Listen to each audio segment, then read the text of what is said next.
Really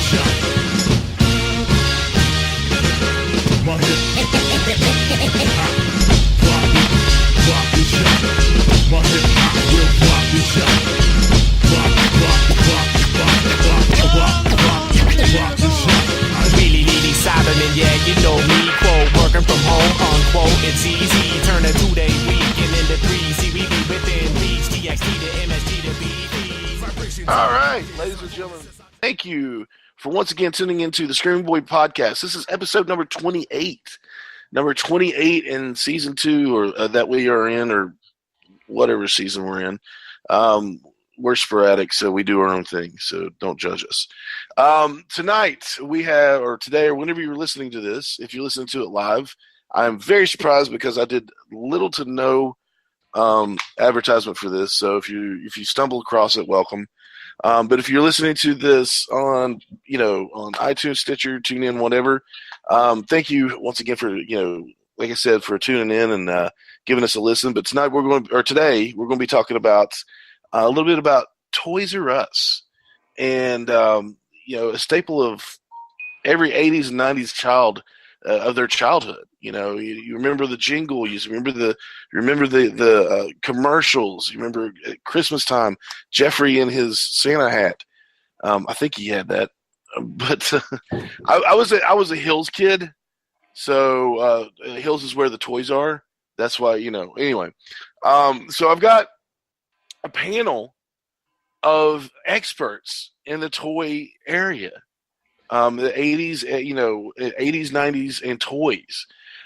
With us, as always, is I'm going to do a Radiolichen Broadcasting introduction for you all, and with a little bit of Ronnie mixed in here. The disapproving dad, the ever-present Jesse Quincy Starcher. Quincy. Just call me Q, Jesse Q Starcher. That's Jesse right. Q Starcher. There we go. No, how you doing tonight? I am excited to be here and discuss this sad event that is about to befall our. It's up for debate, and I think that's why we're here. So we will be discussing one of the few toy stores that I've had the chance to visit in the past few years, and that's Toys R Us and its imminent demise. So thank you for having me, sir. I appreciate it. Always. Next on the list is an expert in his own right, and a guest and a favored guest on here. Always welcome, and that is totally 80s Patrick Percival Mullen. And that's the emphasis on Percival. Thank you very much, Ronnie. You are welcome. How you doing tonight, Pat? I'm doing excellent, sir. I appreciate it. Happy Passover and Easter season to y'all. You as well, sir. All right, speaking of Passover. Yes, he got it. the third member on our panel, the one, the only, the man, the myth, the legend, the patriarch of the Radiolichen Broadcasting Network. And he is the mandated reporter, and frankly, he is mortified. His name is Mark. I can't think of a really cool middle name. Radulich Esquire. There we go. There we go. It is a rare joy that I get to be on the Screaming Boy podcast and take off my host hat and get just to be a panel member. So I'm looking forward to discussing our memories and the rise and fall of a great marketplace institution, Toys R Us. Thank you for having me, Ronnie. Absolutely. As always. I mean, like always, anytime you want to come on, you're more than welcome, all of you. Jesse doesn't have a choice. I'm only coming on when I get to pick the topic. No, I'm just kidding. Right. Well, you and I, our minds became one for a moment, and it was terrifying. But both of us wanted to do a show on Toys R Us. I was sitting there thinking, I mean, I really want to do a Toys R Us show, just talking about how,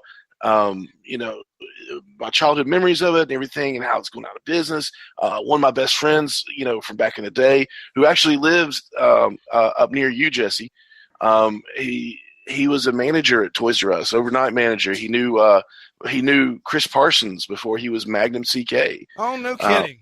Yeah, the whole nine. He worked for Toys R Us. He started as a stocker and worked his way up to a manager, and he worked there for years. And he had less than favorable things to say about some of the things that were going on. He actually left and got a new career before the closing and everything. But let's talk about this. The one of the titans of the toy. Pardon me, if you're listening and I sound like crap, it's because I do sound like crap. I have allergies that just want to murder me, and so we're dealing with that. So I feel worse than what I sound to you. So I'm sucking it up. So you have to as well. But we're talking about one of the titans of the toy selling industry. We're talking about the mecca of all children's, childhood fantasy. You go and you open it up and it's a toy. I mean, it's a store dedicated to nothing but toys. It's a standalone. It's not your toy store that you find in the mall. It's not the toy section of Walmart. It's anything like that. It is a standalone building filled from floor to ceiling of nothing but toys for you. That's what it felt like for me. So, I mean, this was wonderful. And it was one of those things where, even as a teenager and on, I still went to Toys R Us. I still go to Toys R Us today. I bought my first Nintendo 64 at Toys R Us on my own. And so it was one of those things where Toys R Us has been a big part of, I dare say, just about everybody's life. If you grew up in the U.S. in the 80s and 90s. So we're going to talk a little bit. Jesse, what was your experience with Toys R Us growing up? Well, I'm glad you shot it to me first because there's really few and far between memories personally. Our Toys R Us was located at the mall, and I think last time we got together, we were discussing the mall and arcades. Yeah, so arcade. Yep. I talked about how it was rare that my parents took me to the mall. Well, Toys R Us was one of those rarities as well. It was probably, I don't honestly know that was in the mall, or was it right across from the mall. Okay. So I'm talking same parking lot practically. And I don't think our Toys R Us got there until maybe the mid 90s. Wow. I don't remember it being there before then. So I don't think I ever stepped foot in a Toys R Us until I was actually able to drive. Nice. So I'm a late bloomer when it comes to this, and I'm certainly the last person that's going to have the most lasting memories of the store itself. So the last time, or I should say the first time I remember going in there was hanging out with Golden Age Dave. Now, Golden Age Dave had a 64 as well, and we needed to find a Nintendo 64 controller. Now, this was right, if not shortly after they had got released. And if you remember the 64s, I think they came with one controller. Yep. But we had 4 control ports, and he had just biggest tease in the world. Oh, dude, he bought Mario Kart, and we would go into the dorm room, and he's playing it by himself because he has one controller. Yeah. I'm like, son, we've got to do something to fix this. So we ended up going down. We was probably watching a WCW pay-per-view because that was the very few times that Golden Age Dave got down to Marietta. But we were over in Parkersburg hanging out at the mall. I was like, we were looking for a controller. Could not find one. Couldn't find one anywhere. And Dave's like, well, there's a Toys R Us. And I'm like, dude, if we can't find it over here, it's not going to be a Toys R Us. Right. Lo and behold, was I incorrect. So we got in there, and sure enough, we found a Nintendo 64 controller, and of course, was playing the 64. Our education was forever even more stunted as we got Nintendo's. Let's see, what was it? WCW No Mercy. WCW, NWO. Oh man, Yeah, and played yeah. the It was absolute WWF No Mercy. WWF No Mercy, WCW NWO Revenge, and I can't remember what the other ones. But WWF No Mercy was the one that really kind of solidified things to where Oh, we were just on that nonstop Mario Kart. But anyway, it was amazing to go into the Toys R Us and see just it felt like a huge play place. Like, there was toys. Clearly, that's the name of the game. Toys left to right, up and down. Shelves stocked clear to the ceiling with toys and stuff you never even thought you would have seen or heard of. And that was the place to go. I think the first ever time I stepped foot in a Toys R Us was in Columbus. My mom had a sister, so it'd be my aunt. My aunt lived in Columbus, and we went up there for sometimes we'd spend like Christmas up there or something. Sure. So we'd go up there, and there was a Toys R Us, and it was a rare thing where they took me into a toy store because they probably knew what they were getting into. Right. When you walk into a toy store as a kid, I mean, I dread going somewhere with my own children. I'm sure my parents did the same thing. They're like, I don't even want to pull out the pocketbook or pretend I even have money walking into this place. Right. But yeah, I'll leave it at that. Those are really my core memories of Toys R Us. I never really had the opportunity to go to the store a whole lot. So, but cool. I mean, we're all kids, no matter what. Yeah. So, the memories of Toys R Us are gonna last no matter what, whether no matter what age you are. That, and you having kids too. You can make some good memories with Toys R Us there. So I'm going to shoot it over to Pat. Pat, what was your first experience with Toys R Us? What was it like? My first clearly remembered experience in Toys R Us would be probably sometime around 1989, 1990. It was like a birthday, and I'd gotten, you get the cards from relatives and such, and my parents were like, well, what do you want to do? I was like, I want to go to Toys R Us. So I was in awe because I had always gone to the little local neighborhood toy stores we had and stuff like that. Yeah. And, you have all the toys in one aisle, basically. But this was an entire store of nothing but toys. Yep. So I would go in, and there was legitimately an aisle full of Hasbro WWF toys. There was an aisle full of Toy Biz Marvel toys. There was an aisle full of Kenner DC Comics toys. On top of that, there were rows and rows of bicycles. Yep. And am I alone? Am I the only one who learned how to ride a bicycle by riding it in Toys R Us? Maybe. I didn't learn in the store, but I do remember riding them in the store and getting into a lot of trouble. Well, I'm absolutely positive that somebody listening to this show somewhere learned how to ride a bike in the aisles of Toys R Us. I have no doubt about that, yeah. But yeah, I just remember being so in awe that there were, and if you didn't have an aisle, you had an end cap of Masters of the Universe, the new one where He-Man had a ponytail. That was the bad one.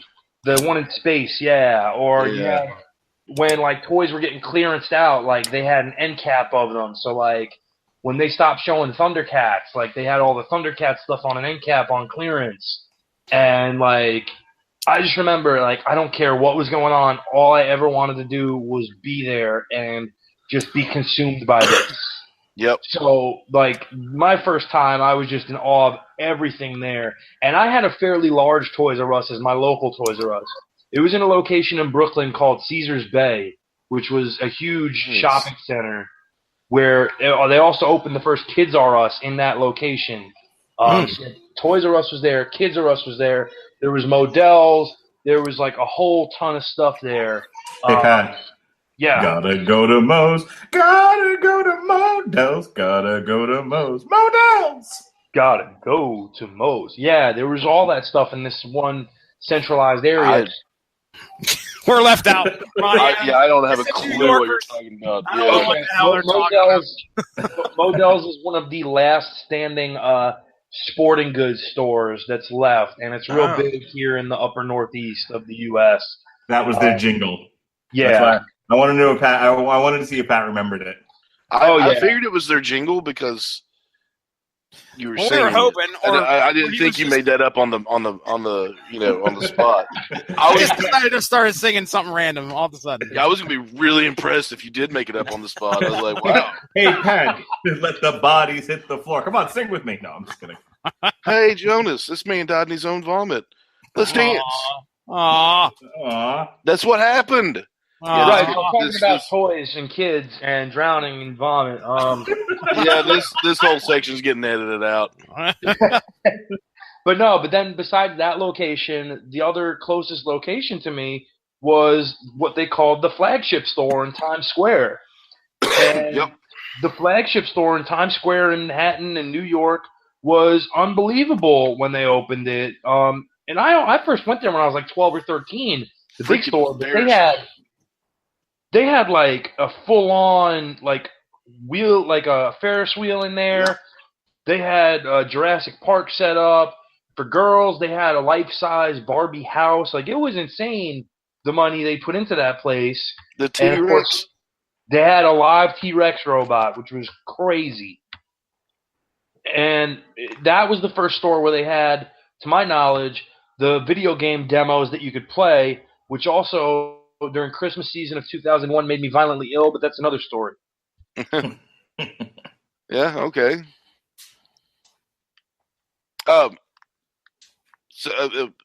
See, I went to the flagship store in my 20s, late 20s, and it was still like I was a little kid. You know, I wanted to ride the Ferris wheel, but yeah, I ain't getting on that thing for multiple reasons.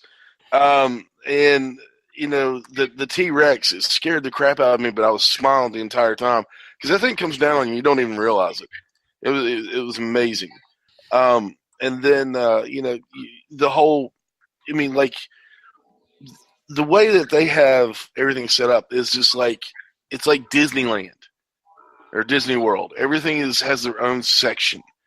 You've never seen as many G.I. Joes as they had at the end. Transformers, Jurassic Park, Barbie. You know, that's the thing about Toys R Us.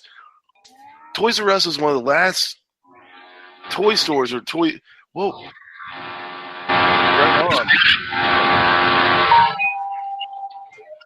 The fan's back on. Yeah. All right, is it off now? Yeah, it's off. Are you being contacted by somebody from Tron? Oh, one can only hope. It'd be amazing. Holy shit. Tell Master Control to talk to you when the podcast is over. Between Ronnie's random robot interludes and the fan going on and off, I don't know, man. Robot interludes. Oh my goodness. So, but anyway, okay, Mark, Sure. tell us your Toys R Us experiences as a child. Okay, but promise you'll come back to me because I have Toys R Us experiences as an adult I need to talk about. Absolutely. All right. So as a kid, there are two.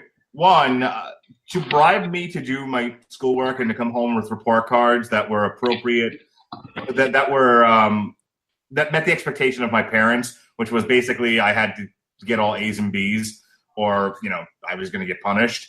But the reward for making all A's and B's in my report card when I was in elementary school was a trip to Toys R Us, because we didn't, believe it or not, we did not have a tremendous amount of money when I was a kid. Mm. I'm sure I'm gonna as I'm starting to talk about this, I'm just thinking Pat's like, oh, please don't say you were poor compared to me. I'm gonna come down to Tampa and kick you squaw in the balls. Not compared to me. I'm just saying, you were a kid of a certain religious background in a certain location. That Yeah, would all of imply us- that All It of us wasn't poor exactly kids on Long Island. I'm just saying it didn't imply best of times, worst of times. I was born a poor black boy in the south side of Chicago. Oh my goodness. But look, like I said, my parents were not into, believe it or not, folks. My parents were not into spoiling me, and so toys were a rare special thing. And my dad's thing was, if you do good on your report card, I will take you to Toys R Us and you will get one moderately priced toy. And I was obsessed with Transformers. Oh yeah. Like if we were on a different Screaming Boy podcast, we could talk about franchises of the '80s and rank them, as our personal best. I would say number one for me was always Transformers, except for Cup, because nobody likes Cup. No, Listen, fight get off my nerds. show. That being said, to go, I really was motivated to do well in school at that age, because I knew that trip would come and I would get into the Transformer, and I used to love walking down those warehouse aisles, looking at the great collection of various toys and trying to find that one toy, somewhere in the back, the one that nobody else has. I was always looking for something, there was always a million Optimus Primes, but there was only one Hound on the shelf. Yeah. That's the one I wanted. That was the Jeep, wasn't it? Yeah, that was the Jeep. Oh, I got a story about Hound. 2 episodes of the old show, by the way. Like I used to hold my Hound figure and watch Transformers and wait for Hound to show up, and it was always Jazz. Jazz was in every episode. Hound 2. You gotta get Scatman Crothers on there, brother. Exactly. But the other thing I remember, now this is, if you'll remember when the special edition Star Wars movies came out, and Han didn't shoot first, and we all cried. They put out a new line of Star Wars action figures. Yes, they did. Me and my buddy went about collecting one of each action figure, and we learned a lot about toy distribution and production, because we would always go to the Toys R Us. Now, my Toys R Us was across the street from the Sunrise Mall in Massapequa, Long Island. Nice. I know it.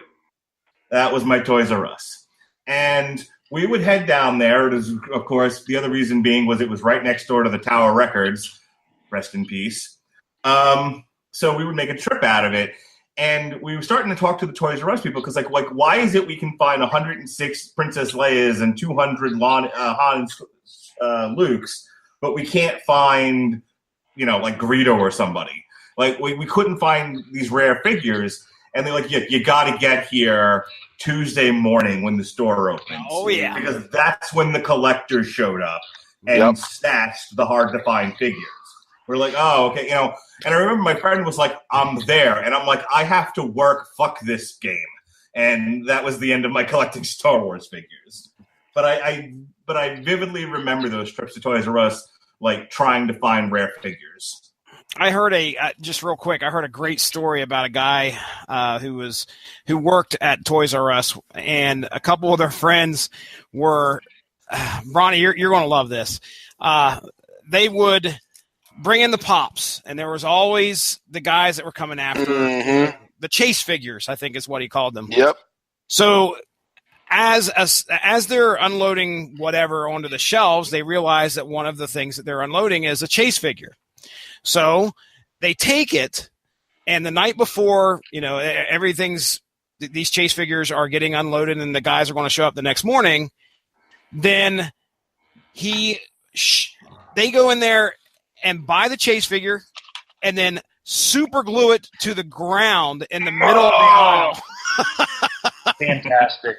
Oh my gosh. The pop collector in me wants to scream, but that is brilliant. I guess they open up the doors and these guys hang back and watch, and this guy, turns the aisle and sees it sitting there like the Holy Grail, takes off running to go grab it. And, of course, summarily rips the box in half. Oh, no. That makes me want to vomit. I remember going through that collector phase and just hearing about all the shady tricks. Serious collectors would come into Toys R Us, find the rare items, and then hide them in the Barbies and shit like that, where nobody, where no boy was going to go look. Oh, yeah. I do that now with Pops. Great. I'm the guy that all the collectors hated, because I'm the guy who would somehow find that super rare toy that everybody wanted, and I just open it and play with it. Oh yeah. Like here's my legitimate like collector like story. So around 98, I want to say, was when they released the first ever Harley Quinn figure, and it was from the Batman animated series line. So like you would get it in the store at like a retail price of like $6.99 or whatever, and it had a collector value of like $25 right off the bat, like when it was first released. So I'm in the store. I'm in Toys R Us out here and in Jersey and Hazlitt, and I see this figure on the shelf, and I'm like, oh, Wizard was just talking about this. Yeah, why not? So I buy it, and it's the only one up there, whatever. A grown man who was like, got to be somewhere between 35, 45, is freaking out that I got this figure and pleading with me to give it to him. Saying that I don't understand what I'm doing.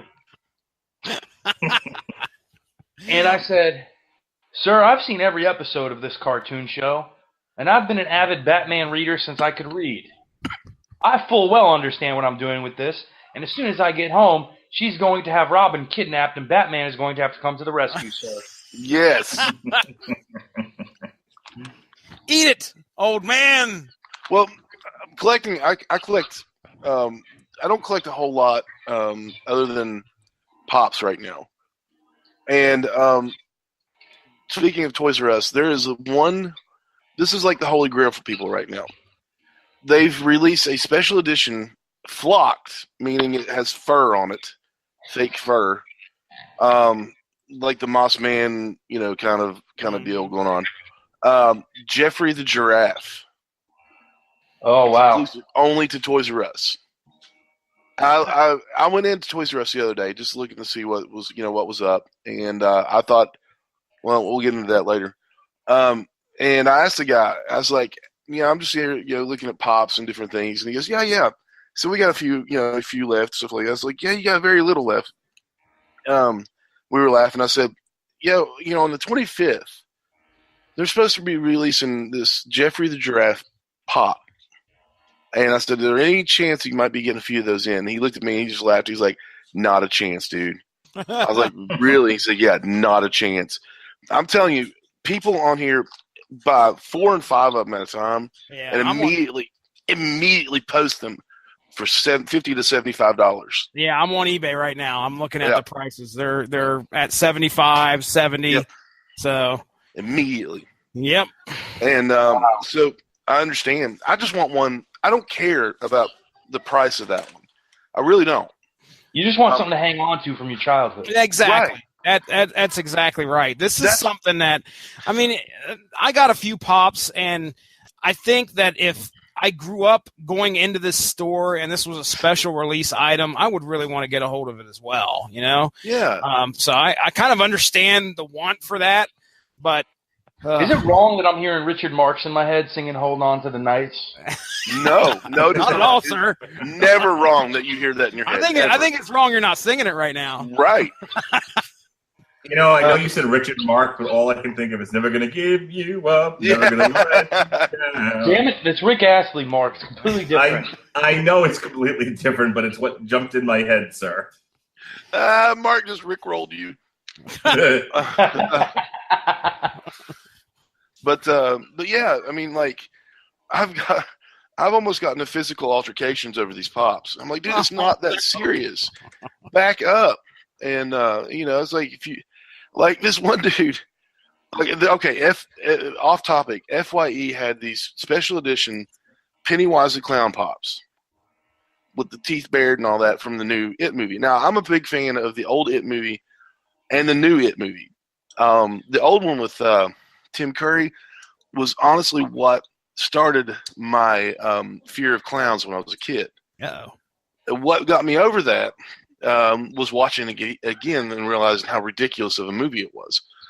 Still wonderful. Tim Curry was amazing, but it was just a terrible movie. It was made for TV. So I got to see the new one, and I loved it because it reminded me of the 80s. Stranger Things. It was the whole thing. And one of the kids from Stranger Things was in it. So I was at FYE, and I was like, "There's, I'm going to see if they've got this because FYE is another terrible company." And I say that They're because gone, right? no, they're still kicking. Still around. They went out of business here in our mall. So Yeah. I think there's one left in Jersey, maybe two. There's one left in Greensboro, one, a couple of them kicking around. this is that's one of those companies where I was just like, good riddance. Yeah. Go ahead. Terrible customer service. And, so they kind of screwed me out of, pre-ordering this one. So I went on a whim and I found two of them in the same day. And I was like, oh, sweet. So I grabbed them both. And I was like, this one I can give to a friend who's been looking for it, or if he's already got one, I'll just pop it on, eBay and sell it, whatever. I'll give it away, whatever. Not a big deal. It's worth like $30 now. And so if I can make a couple of bucks off of it, that's fine. If not, my friend will give me what I paid for it, and we'll call it even. So this guy was looking for the same one, and I had both of them in my hand, and FYE doesn't like to organize anything at all. Okay. Yeah. So they were all strewn out. So I was helping him look for them. And then I realized, oh, crap, I got two of them in my hand. It didn't hurt me a bit to give that other one to that guy. And he was, like, honestly shocked. He's like, oh, my gosh, thank you so much. It's like, for what, dude? I don't need both of these. It's a toy. It's a figure. So that's kind of like where I am with collecting stuff. I started a little bit of collecting a little bit of Transformers that I couldn't get when I was a kid. Now that I have a job that I can actually spend a little bit of money, they're just lining my bookshelf in my office.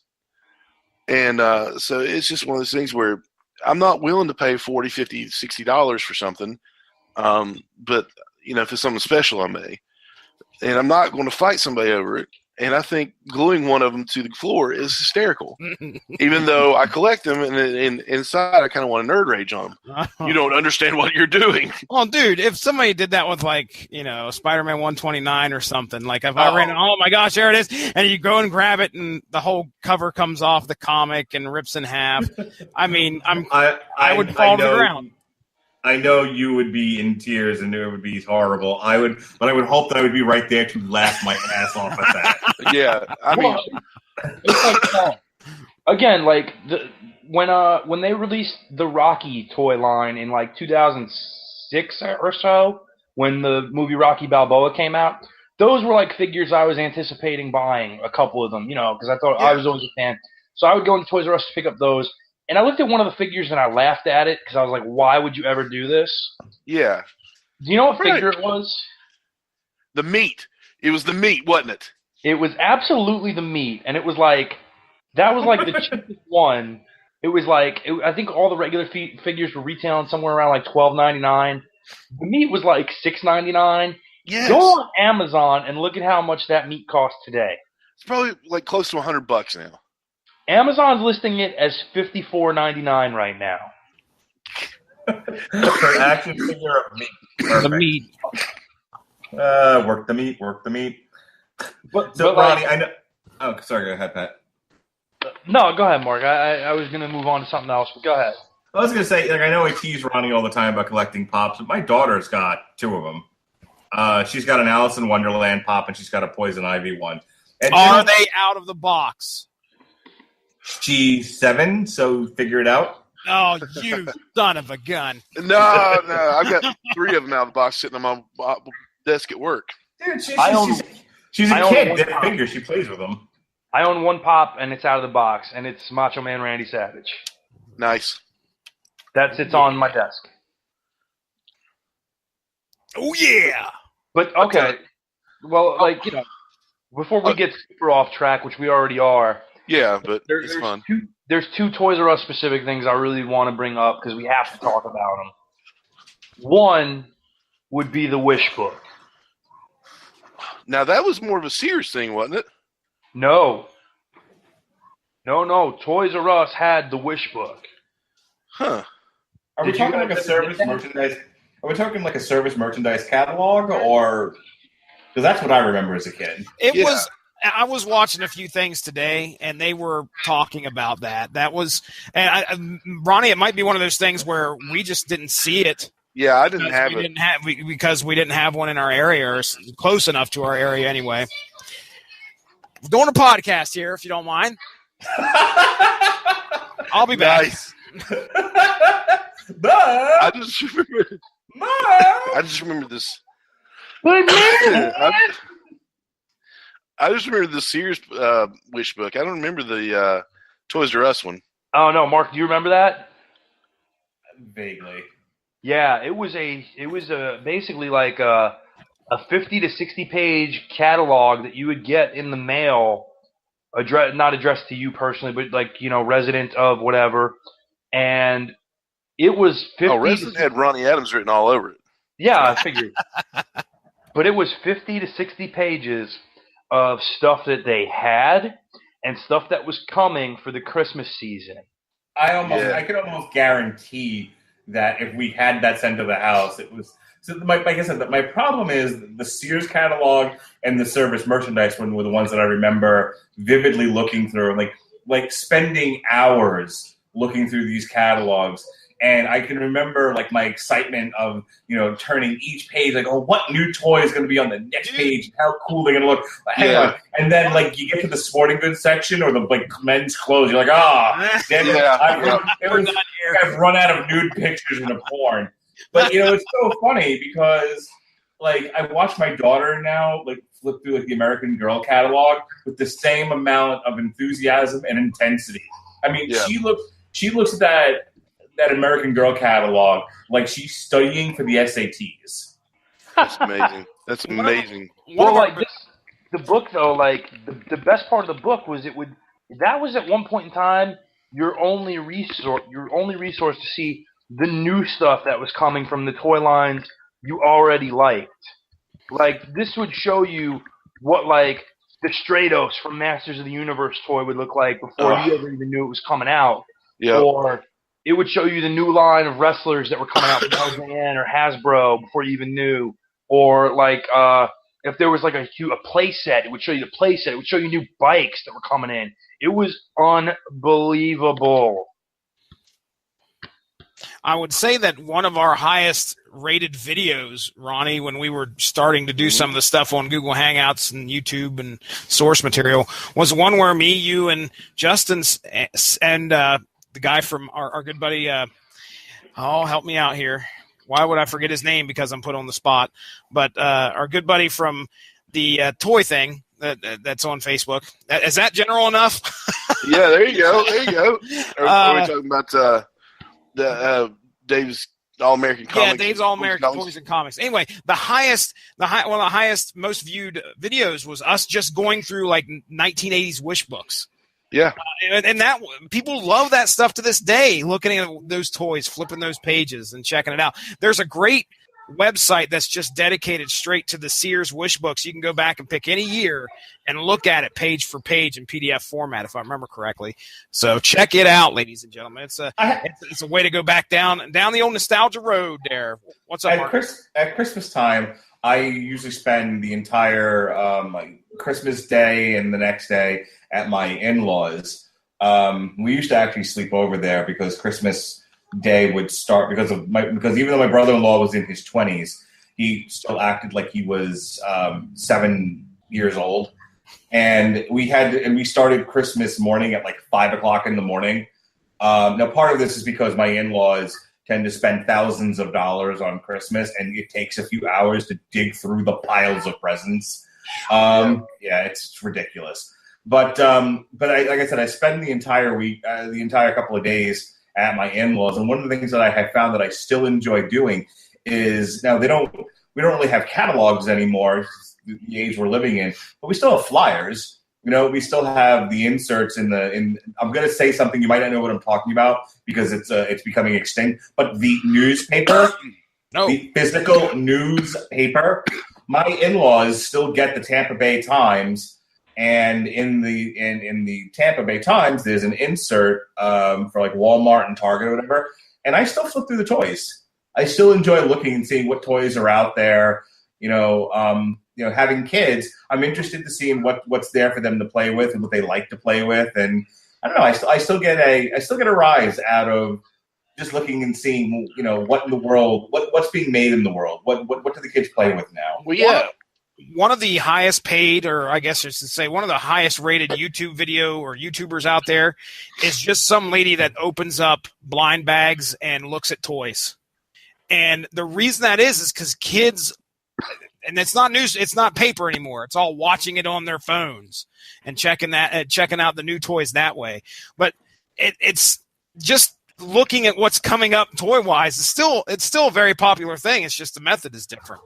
Oh God, those toy unboxing videos. Yes, first of all, the kids making them are making boom dollars. Yeah, and the kids watching them, it's unbelievable. They'll just watch. My daughter was into that for a while. Hours and hours of watching other people open toys. You ever just want to hit your kid? Like, not because they're being bad. I want to hit your kids all the time. I'm sure you do. They were like, I watched her like, this is what you're going to spend your time doing is watching unboxing, other kids playing with toys. This makes me want to hit you. Each one of those is a view, Mark Radulich, and you're helping. You're helping pay for that kid's college. Way to go! Nice job. Just a heads up. Since I brought up the Rocky series, I decided to look at some of the figures. The Frank Stallone figure. Oh my goodness! Oh my goodness! Is $100. Whoa! So good on you, Frank. You're finally worth something.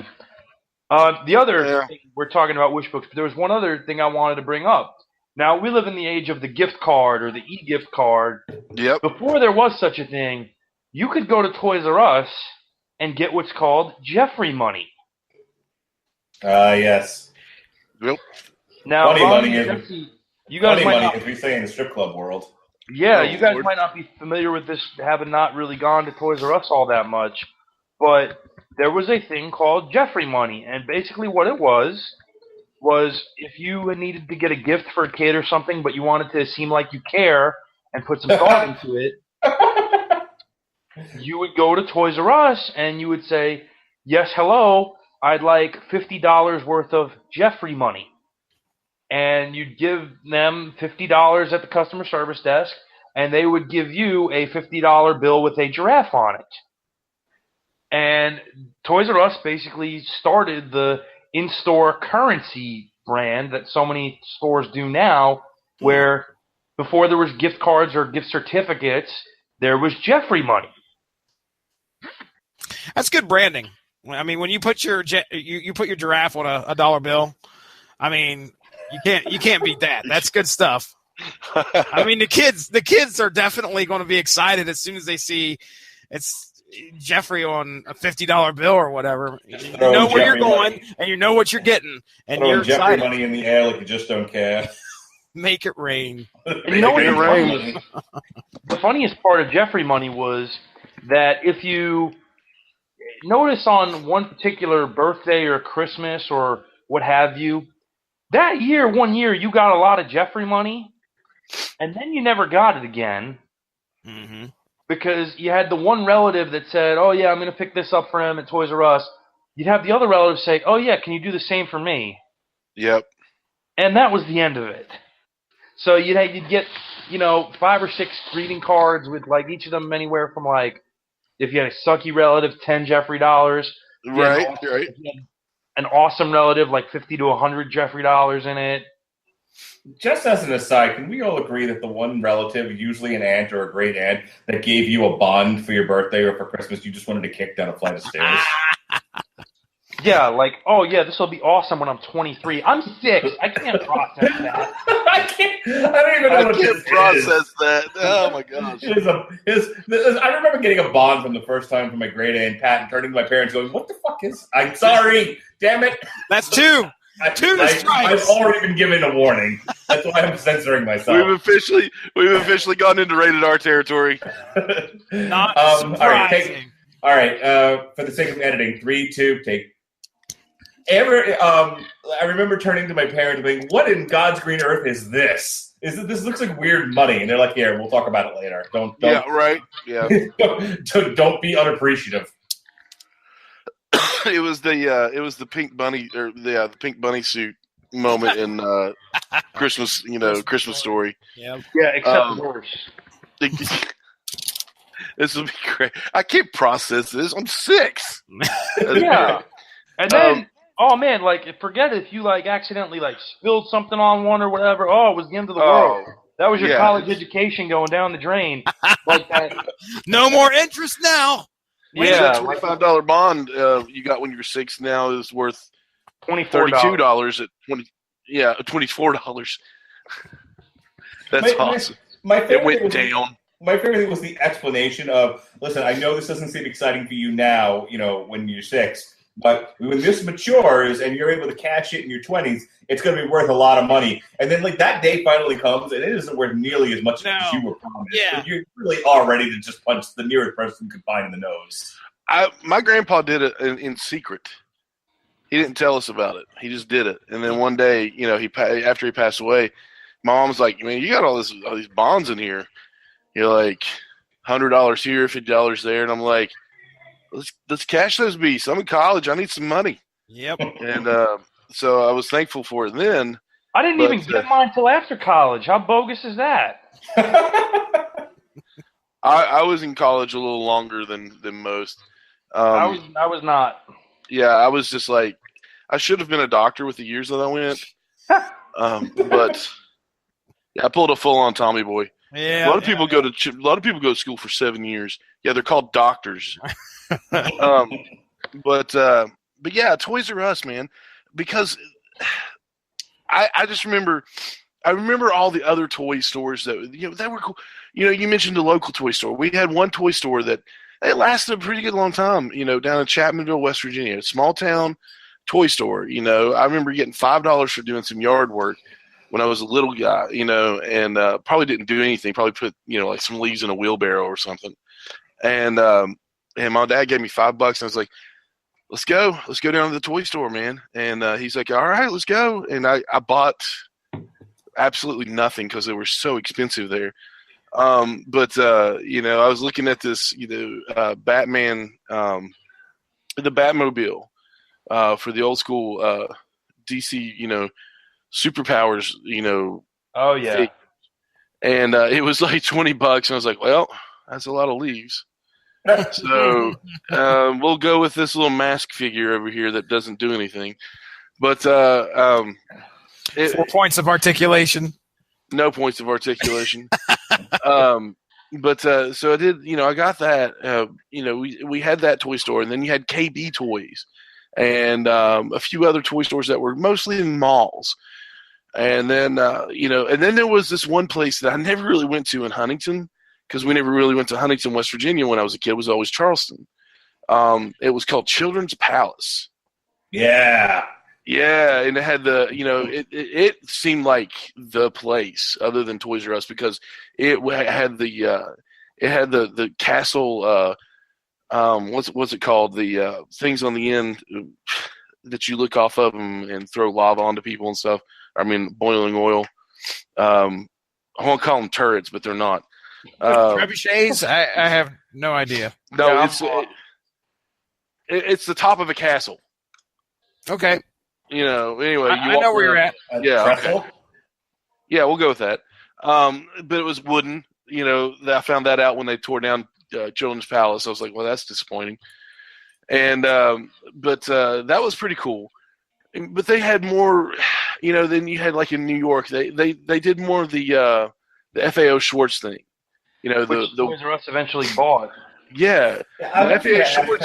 When FAO Schwartz was a thing, did you ever go there? Yeah, and then later on when I was working in Manhattan, I actually worked around the corner from the FAO Schwartz store.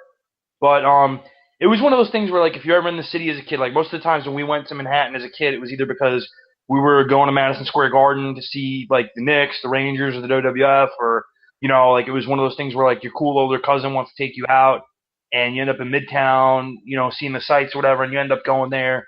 And you do the Robert Loggia, Tom Hanks on the piano. Yeah.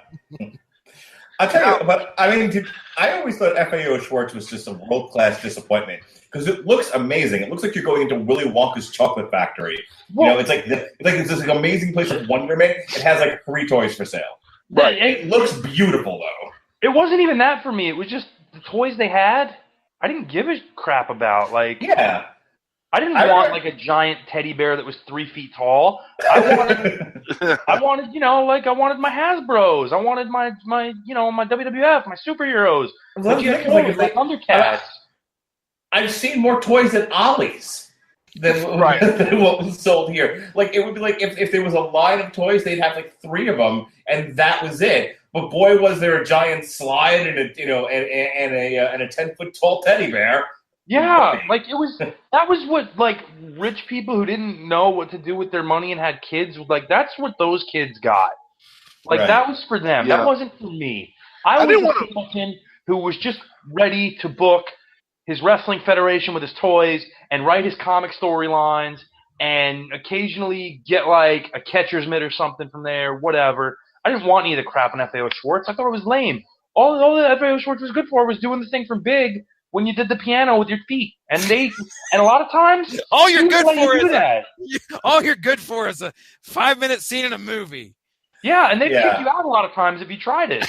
Yeah, dude, FAO Schwartz was definitely like a rich person's experience because, like, if you were just an average kid and you were thinking you were like that, but that's the thing. If you've never been to an FAO Schwartz before, and now you'll never have the chance to, but if you've never been to an FAO Schwartz, you just think like it's gonna have toys you've never seen before, because again, it's like the high class Richie Rich toy store, and it really does. It looks beautiful. It's like a castle on a cloud.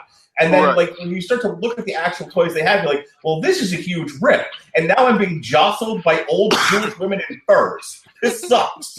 I'll go back to my warehouse. Thank you. Honestly, I like piss on FAO Schwartz. I don't want wooden soldiers and stuff like that. I want G.I. Joe with the guns and the kung fu grip. I want. Dude, like, they didn't even have, like, regular stuff. Like, they didn't have super soakers there. No. It was lame. It was lame, like, Christmas-themed crap in July, and, like, it was awful. Like, what kid wants that? And that's why we call Toys R Us the mecca of toy buying. I mean, that's where you went to get the toys. You know what? Kids who went to FAO Schwartz, honestly, they were the kind of kids who called, like, grandma and grandpa, grandmama, grandpapa, like, go to hell.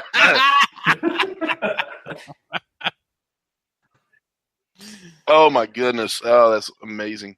Sorry, I keep muting because I'm having a coughing fit, and I apologize. Or hack and cough. But, yeah, I hope y'all can't hear me because I keep hitting mute. You're good.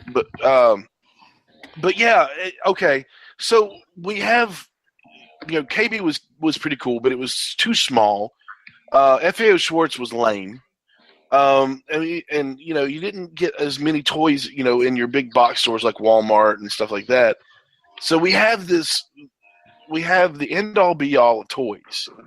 You walk in and this is geared towards kids.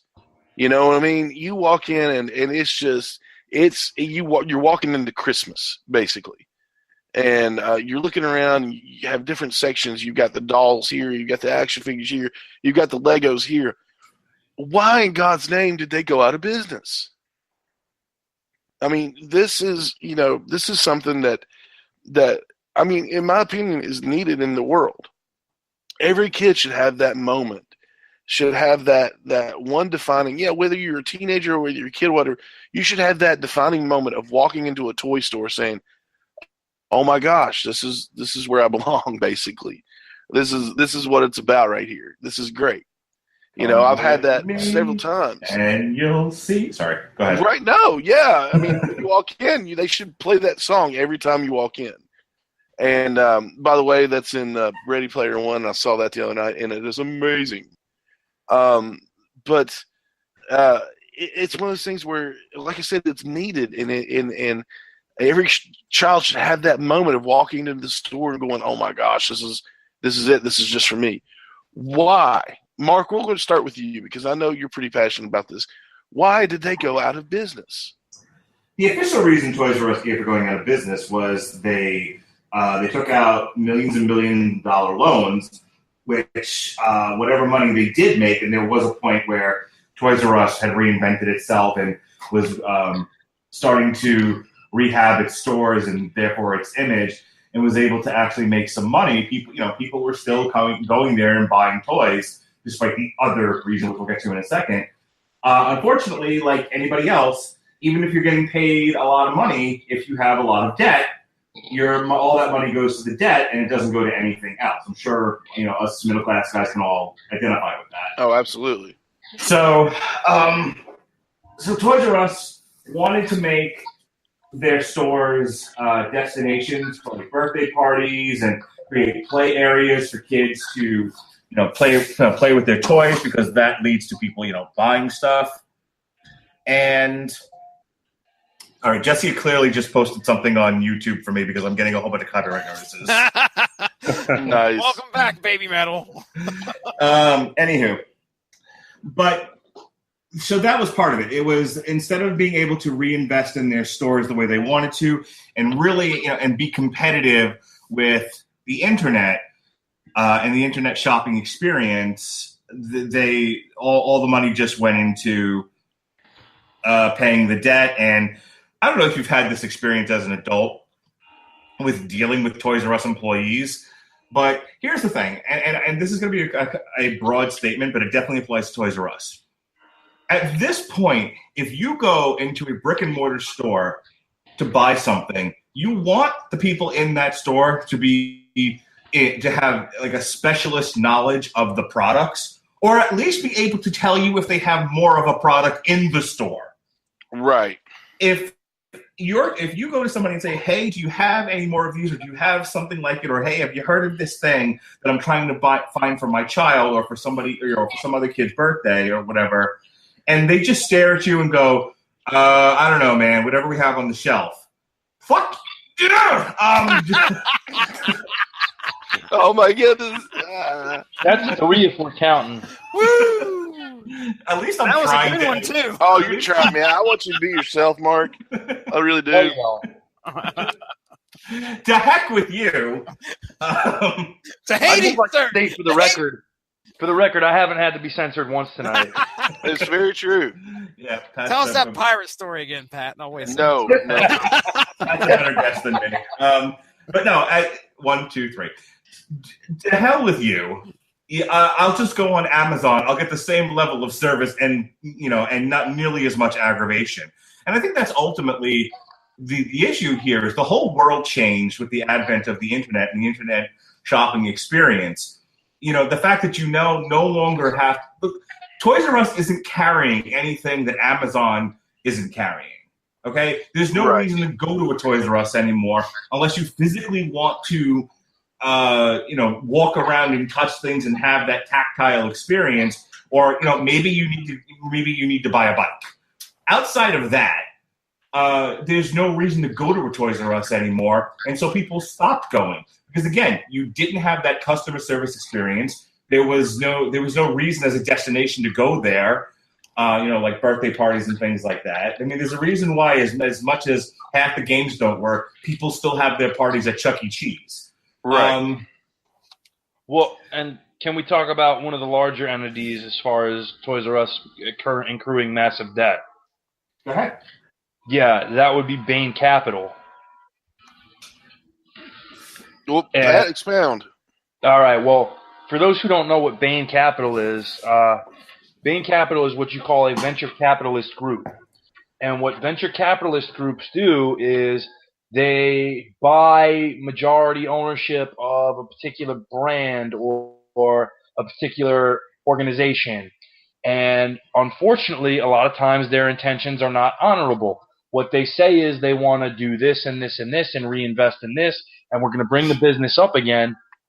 And in reality, what they do is they use the credit established through this business to borrow and borrow and borrow and take that money and fund it into other ventures that they have lined up or into shell accounts and corporations that are really just essentially substitute bank accounts for the primary shareholders.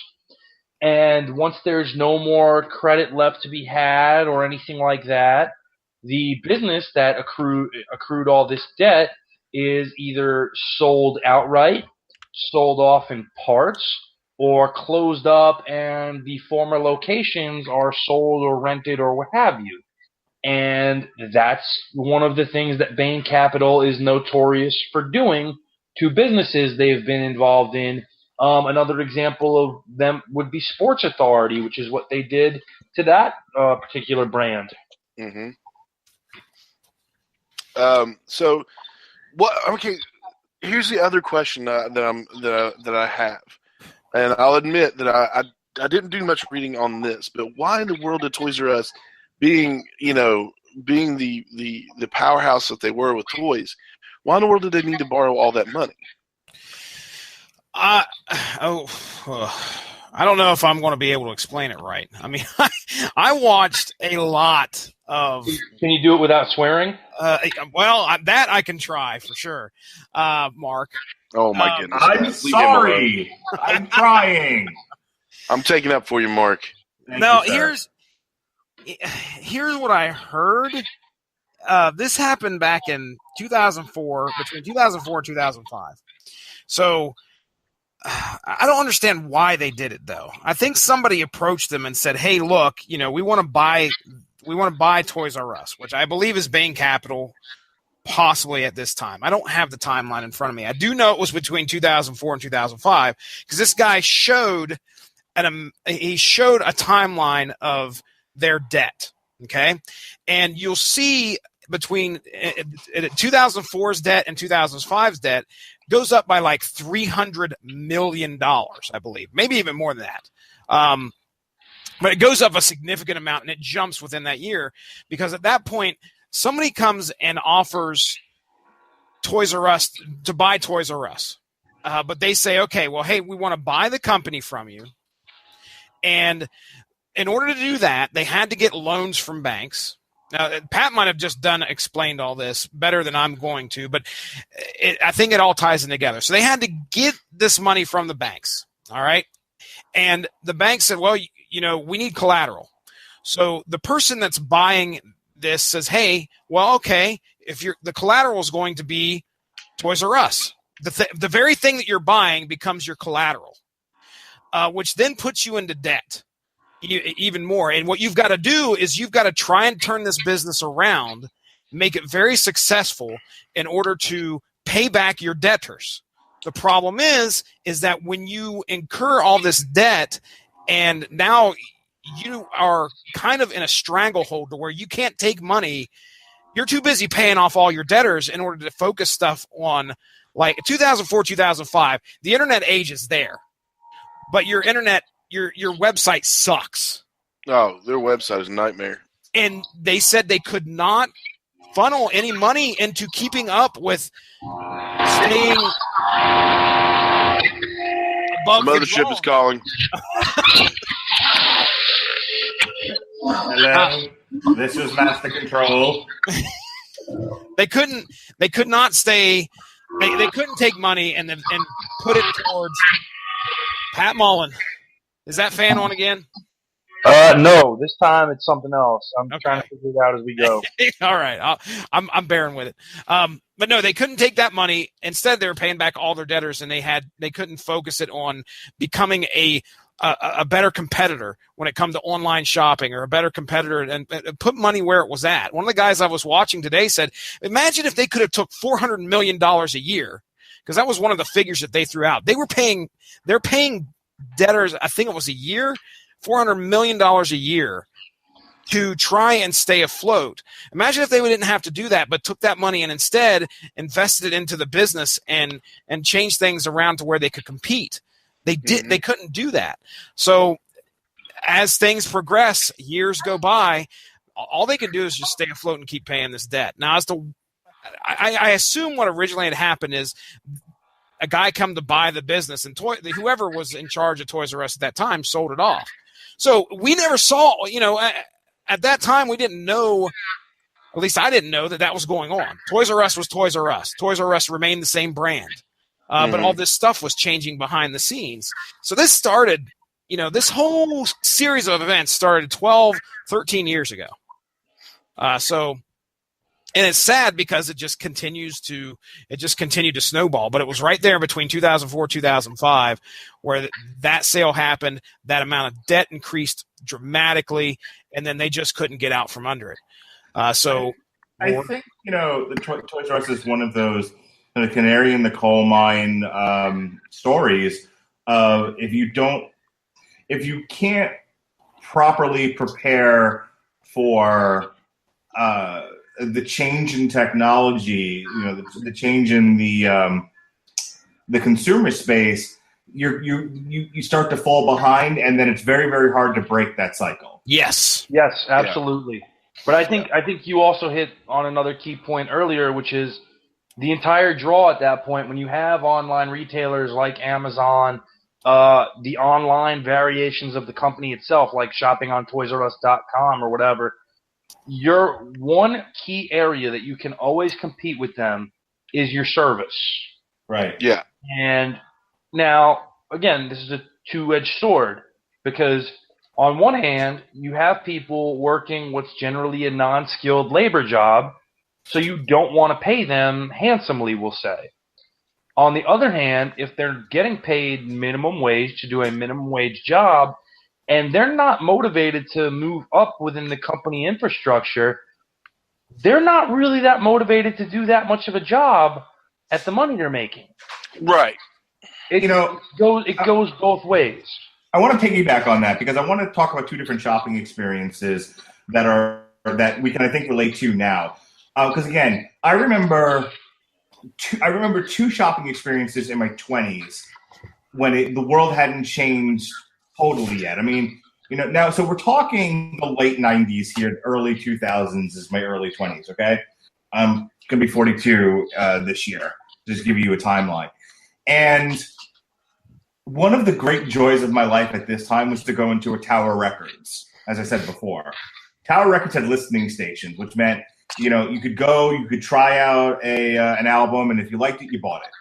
But the other thing that Tower Records did, which made the shopping experience enjoyable for me and why I would go there and maybe not, when they still had these, like a Sam Goody, which was in the mall, was they specifically hired people who were knowledgeable about movies and music. So when you went in there, they were all happy and willing to talk to you for hours about music and movies. And I remember I bought stuff because they said, "Oh, you like this? Well, you should check this out." And I bought a lot of stuff off of a Tower Record recommendation. I bought a lot of stuff because I spent hours at the listening station giving things a try. So with that element was a draw for me to come to the store. Look, I didn't need to go to a Tower Records as often as I did. I went because I enjoyed the experience. Right. Go to a comic book store now. Most of the comic book stores are mom and pop stores. There isn't comic books aren't really sold in big box franchise type places. The only place where you can find them in that kind of an atmosphere is like a Borders Books or a Books A Million. Borders is gone. Barnes and Noble. Barnes and Noble. Yeah. Barnes and Nobles and Books A Million. At least those are the two out near me. Other than that, all the comic book stores are mom and pop places because they don't sell them at 7-Elevens anymore either. Right. They don't sell them at grocery stores or anywhere like that. Right. So when you walk in there, nobody owns a comic book store and doesn't know their material. Every comic book store owner, is fully aware of what's going on in the comic book, is a fan, reads some of the stuff themselves. And, the two places that I buy comics for here in Tampa, I can go in there and actually talk to those guys. And again, I can get, based on the conversations we're having, I end up buying something that they pointed me to if I didn't have a shopping agenda to begin with. And that ultimately is where Toys R Us missed the point. Yeah. Is that if they had people who were really engaged in what they were selling, really knowledgeable, and were able to talk to the customers, people would have gone back for those experiences. But if I can walk into a Toys R Us and get the same shopping experience that I get at Walmart, probably even less so, because at least the people at Walmart tend to be friendly. I mean, then why bother going to a Toys R Us? I'll just order it off of Amazon. It'll be cheaper. Yeah, Right. agree 100%. I mean, the company I work for now, and for those who don't know or maybe listening for the first time, I work in the grocery retail spectrum. I'm in the management tier of a company called Wegmans. Oh, yeah. Yeah. Wegmans preaches what we call incredible customer service. Wegmans pays you a good deal more at various levels than any of the competing markets like a ShopRite, Kroger, anything like that, because they want to motivate you to provide this service, and they feel that paying you to do so is the right thing to do. The business model and the hiring practice shows that to be accurate for them. However, that's the business model they've set and worked with for going on 100 years now. When you have to try to change that culture in an established company like Toys R Us, it's impossible, because what you're doing is you say to the employees, hey, we're going to reinvest in this and we're going to give you this, this, and this. Well, you're going to have resentful employees who've maybe been there in their part-time role doing whatever for, we'll say 7 years, what have you. And all of a sudden they're going to start bringing people in and paying them at the same rate that this person who's been there for 7 years is at. Well, that doesn't motivate you to work any harder, because this person just came in and they're already starting where you work to be at. Yep. Right. That's a big slap in the face. So in that proposition, you're fighting uphill to begin with. And you can armchair quarterback this any number of ways. You could say, oh, well, they could have invested more in, Mark talked about the listening stations. The most comparable thing you had in Toys R Us were the video game stations.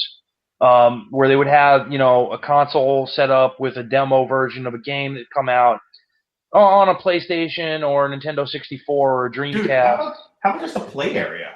How about literally just an open play area with toys that you're selling for like kids like my son, who is old enough to play and and old enough to like play around and play in parks or whatever, but isn't quite old enough for school yet.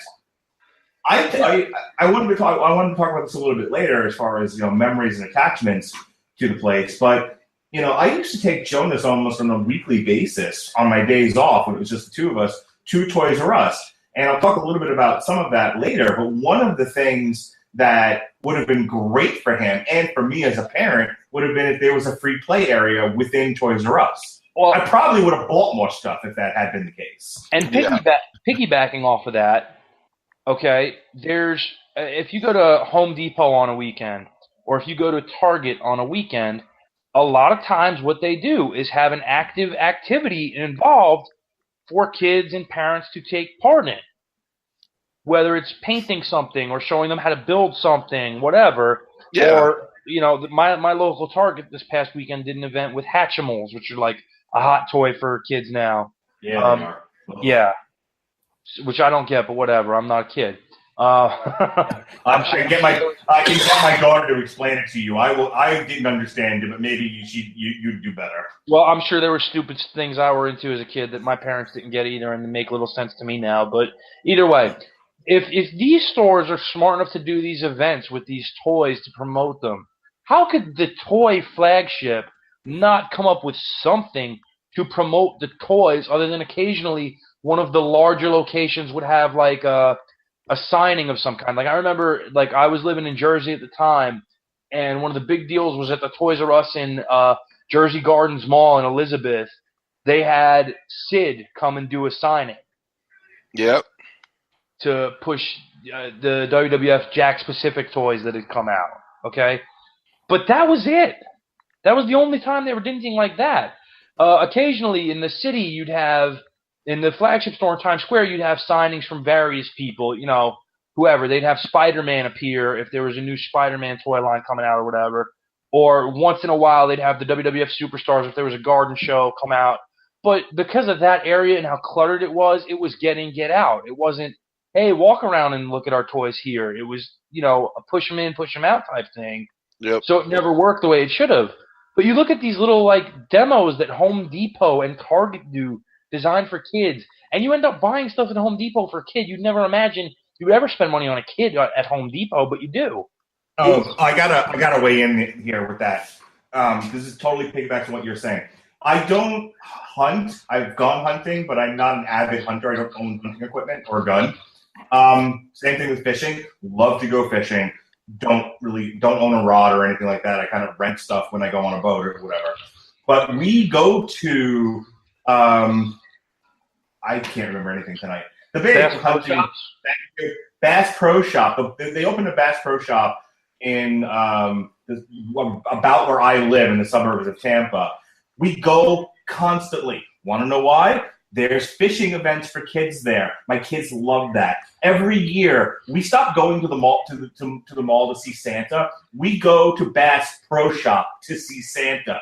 And the whole time you're waiting to see Santa, there's like make a gingerbread house and color, and there's toys everywhere. Dude, the Bass Pro Shop near me has an entire area dedicated to free play. All the toys they're selling are open and there for the kids to play with. And I can't tell you how many times I've seen parents walk out with a toy that they bought for the kid had just been playing with. And this is year round, not just when Santa's there, but we tend to go for Santa. So it's exactly like Pat's saying, like, I would never have gone to a Bass Pro Shop in my life. Except for the one time my buddy and I went on a hunting trip, except for the fact that it's got stuff there for my kids to do, and they love it. You know what I mean? That's exactly the kind of thing we're talking about. It's very true. I mean, it's. Can we talk a little bit about price point too?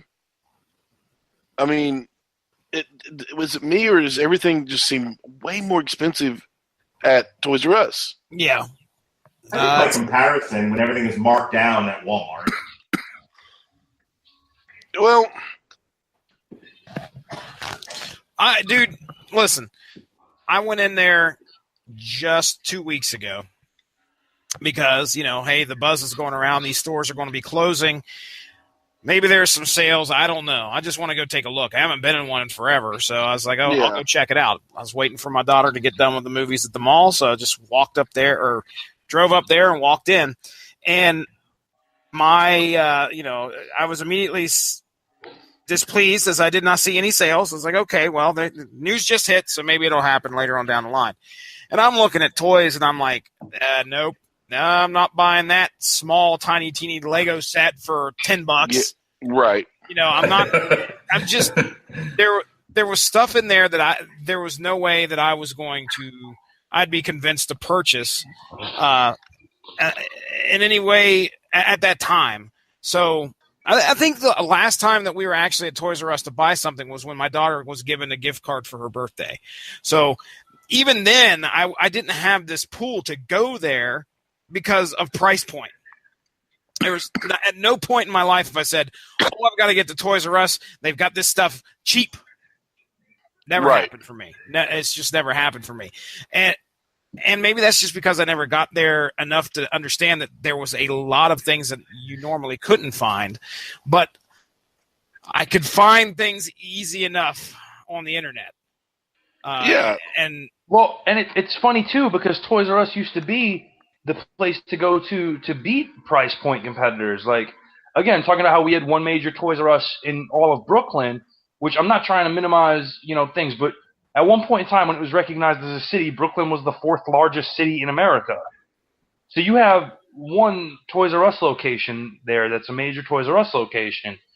Now, you had your local neighborhood toy stores, and I remember some of them very fondly, like Alice Toyland and Park Slope, which is actually in the movie The Squid and the Whale, where Jeff Bridges plays, the butthole dad.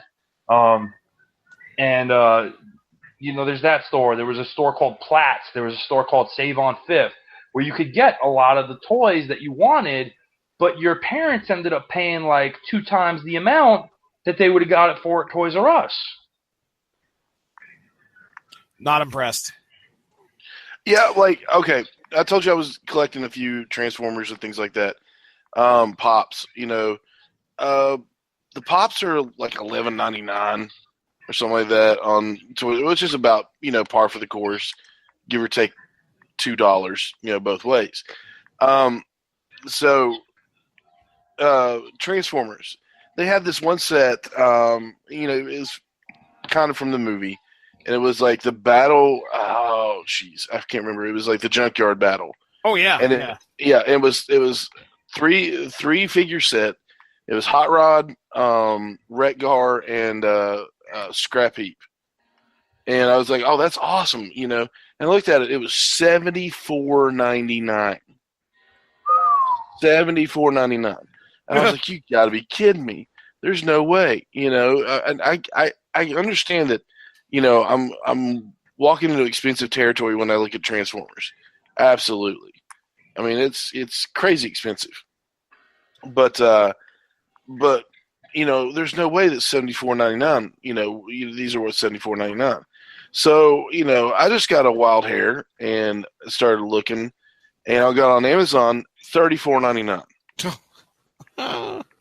So Right, come on. I was like, yeah, $40 cheaper. You're not going to be competitive with that at all. By the way, y'all motivated me to check out Funko Pops, and I'm going to pre-order one that's not released yet. It is a Billy from Stranger Things 2. Nice. Yes. Billy. So, Jesse, I have a question for you. Yes, and I'm asking you specifically because, again, you've got kids, but you've got kids that have been playing video games longer than mine have. But do you think one of the things that ate into and Ronnie, I don't know if any of the articles I sent you talked about this, but one of the things that that ate into Toys R Us's bottom line that they didn't fully prepare for was the shift in play from tactile figurines to video games.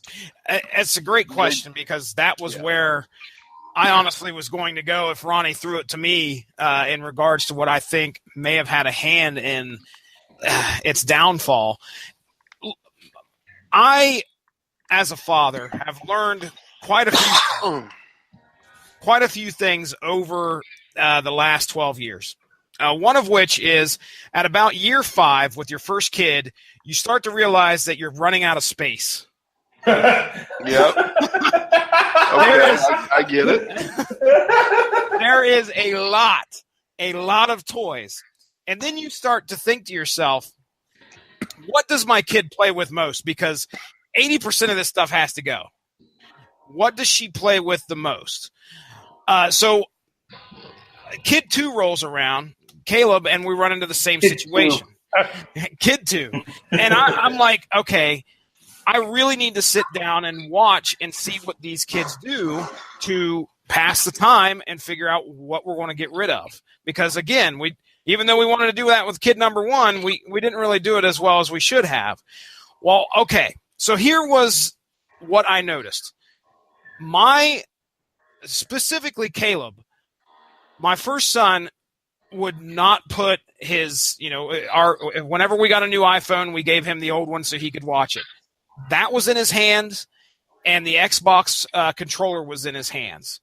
And it was very, very rare that we would see him pick up and play with anything other than a few significant toys, such as his wrestlers and his wrestling ring. He loved playing with those, and there was maybe another 2 or 3 toys that he liked to mess around with.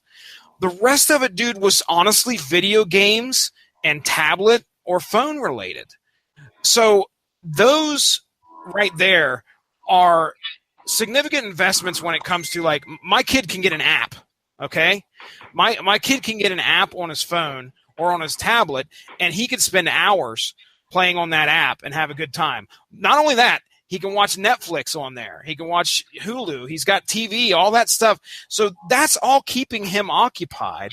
So there was a point where I finally realized, okay, I just need to I need to start investing in, like, iTunes cards or a video game that he would like to play.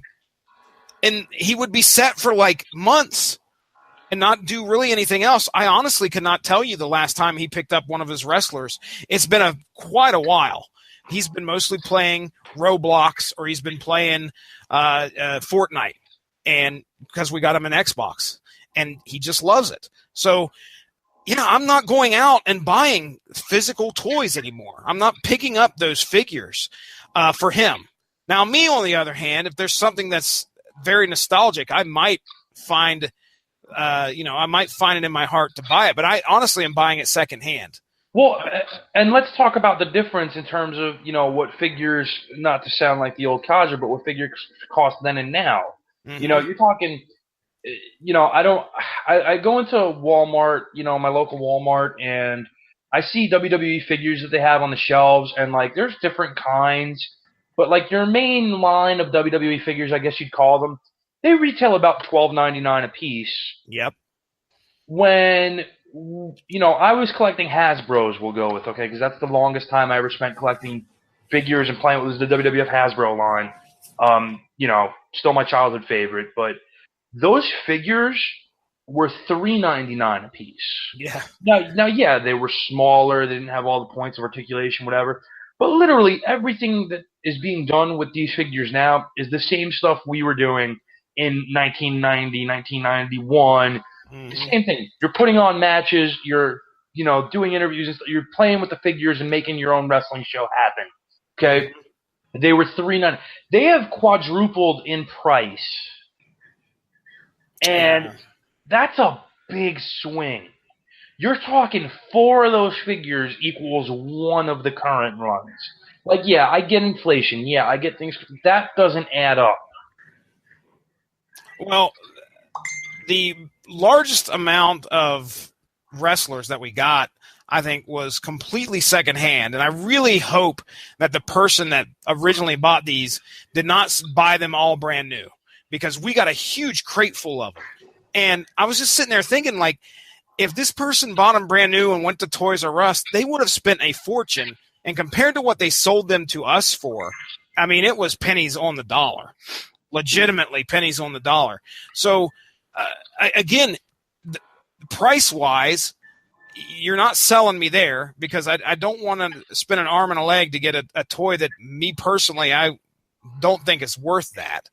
Now, if my kid really wants it, that's where it all comes down to. If your kid really wants it, if they want that toy, okay, maybe you're going to make a concession to get it.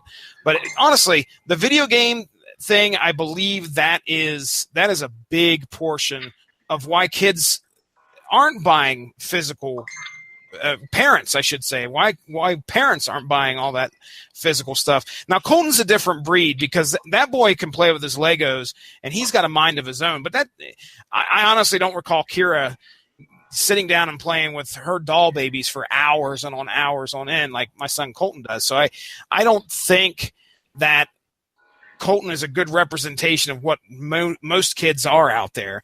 Well, and I'm sure that also, real quick, the length of a toy buyer, or the age of a toy buyer, was probably a lot older back in the day. Now, I was going to say, I think I am born in 1976, so I'm a child of the 80s, and I'm pretty sure I was playing with toys probably to the end of junior high. I want to say the transition from junior high into high school was where a lot of that's now. What is a toy? We're talking. When I'm really young, elementary school age, Transformers, He-Man, G.I. Joe, Hot Wheels, that sort of thing. Still playing with toys as I got older, but toys tended to become Super Soakers, things like that. Less outside of the collector's type stuff. Less necessarily action figures.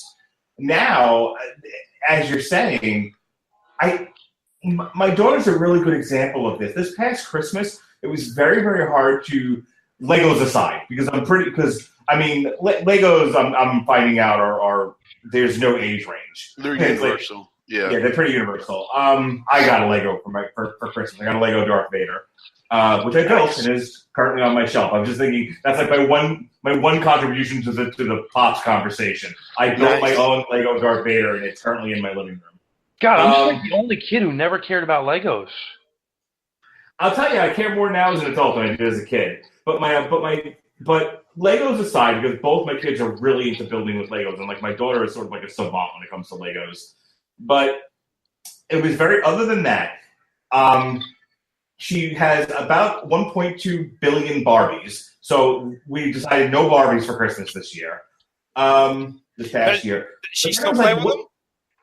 It depends. And that's what I was getting to, but it was very, very hard to figure out what exactly to buy a 7-year-old girl in a toy store, because she just didn't play with a lot anymore. Yep. Like, very quickly, she went from everything's got to be a doll. I'm all about dolls, baby dolls and baby strollers and Barbies. She was just simply mad about Barbies. and then suddenly it was like, meh. But, her tablet, her TV, and Legos, and that was about it. And it was like, well, Jesus Christ, it doesn't leave us a whole lot to get. Like, we got her like a lot of like science stuff for like kiddie science stuff for Christmas because we didn't know what else to get her.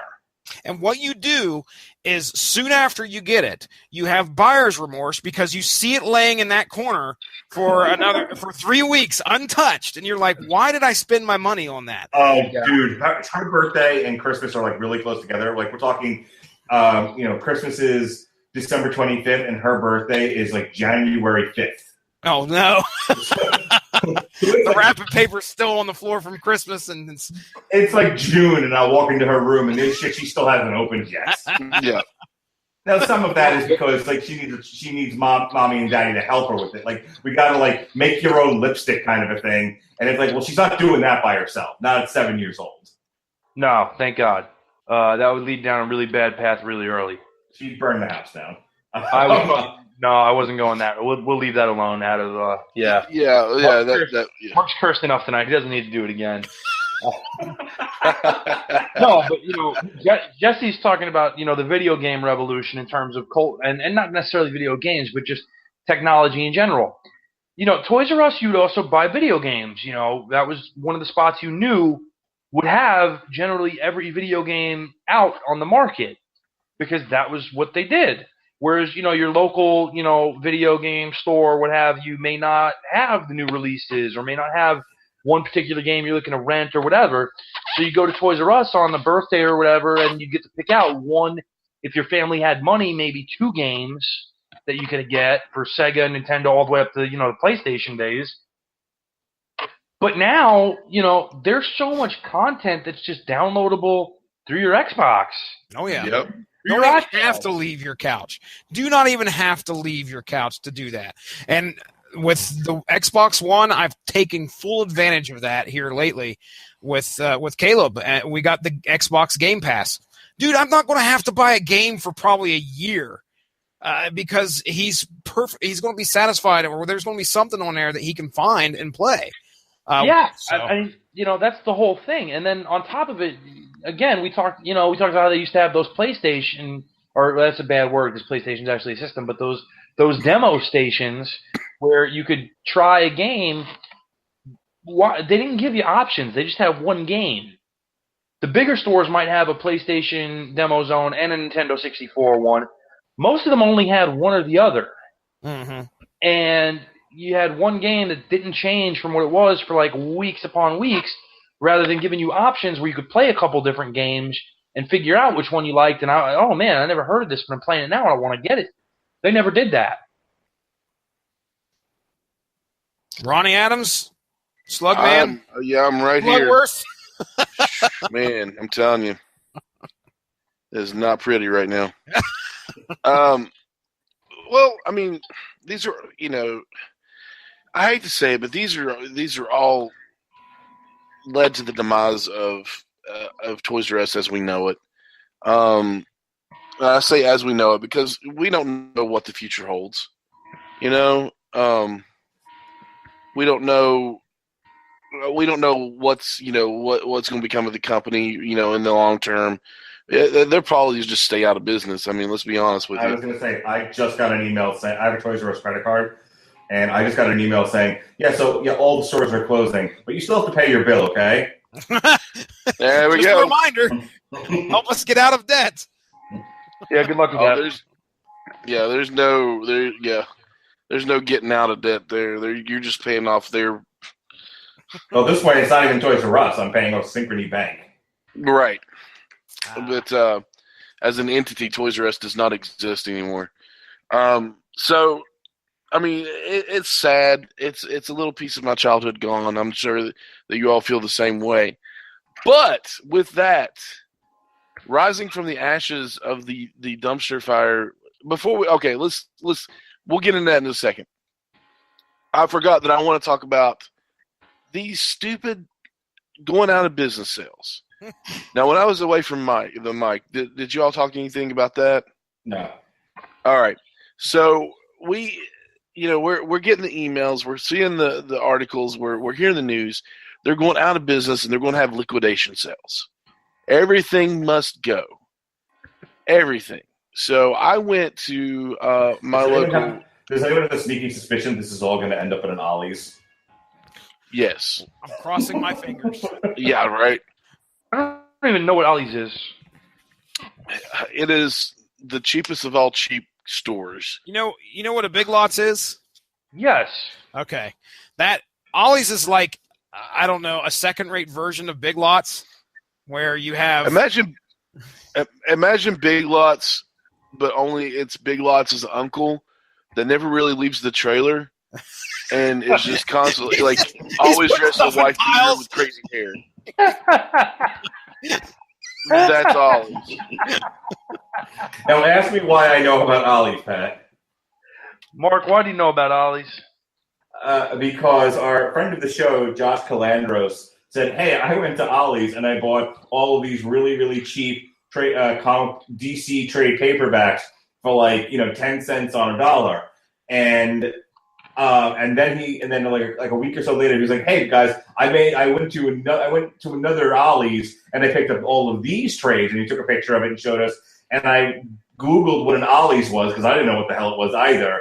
And what we found out is that like Ollie's across the nation all bought the same lot of DC trades and discounted them like, I don't know, like 90%.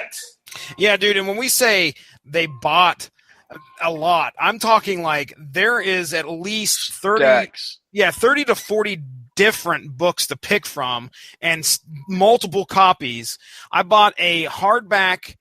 It was like a DC's World's Finest hardback graphic novel.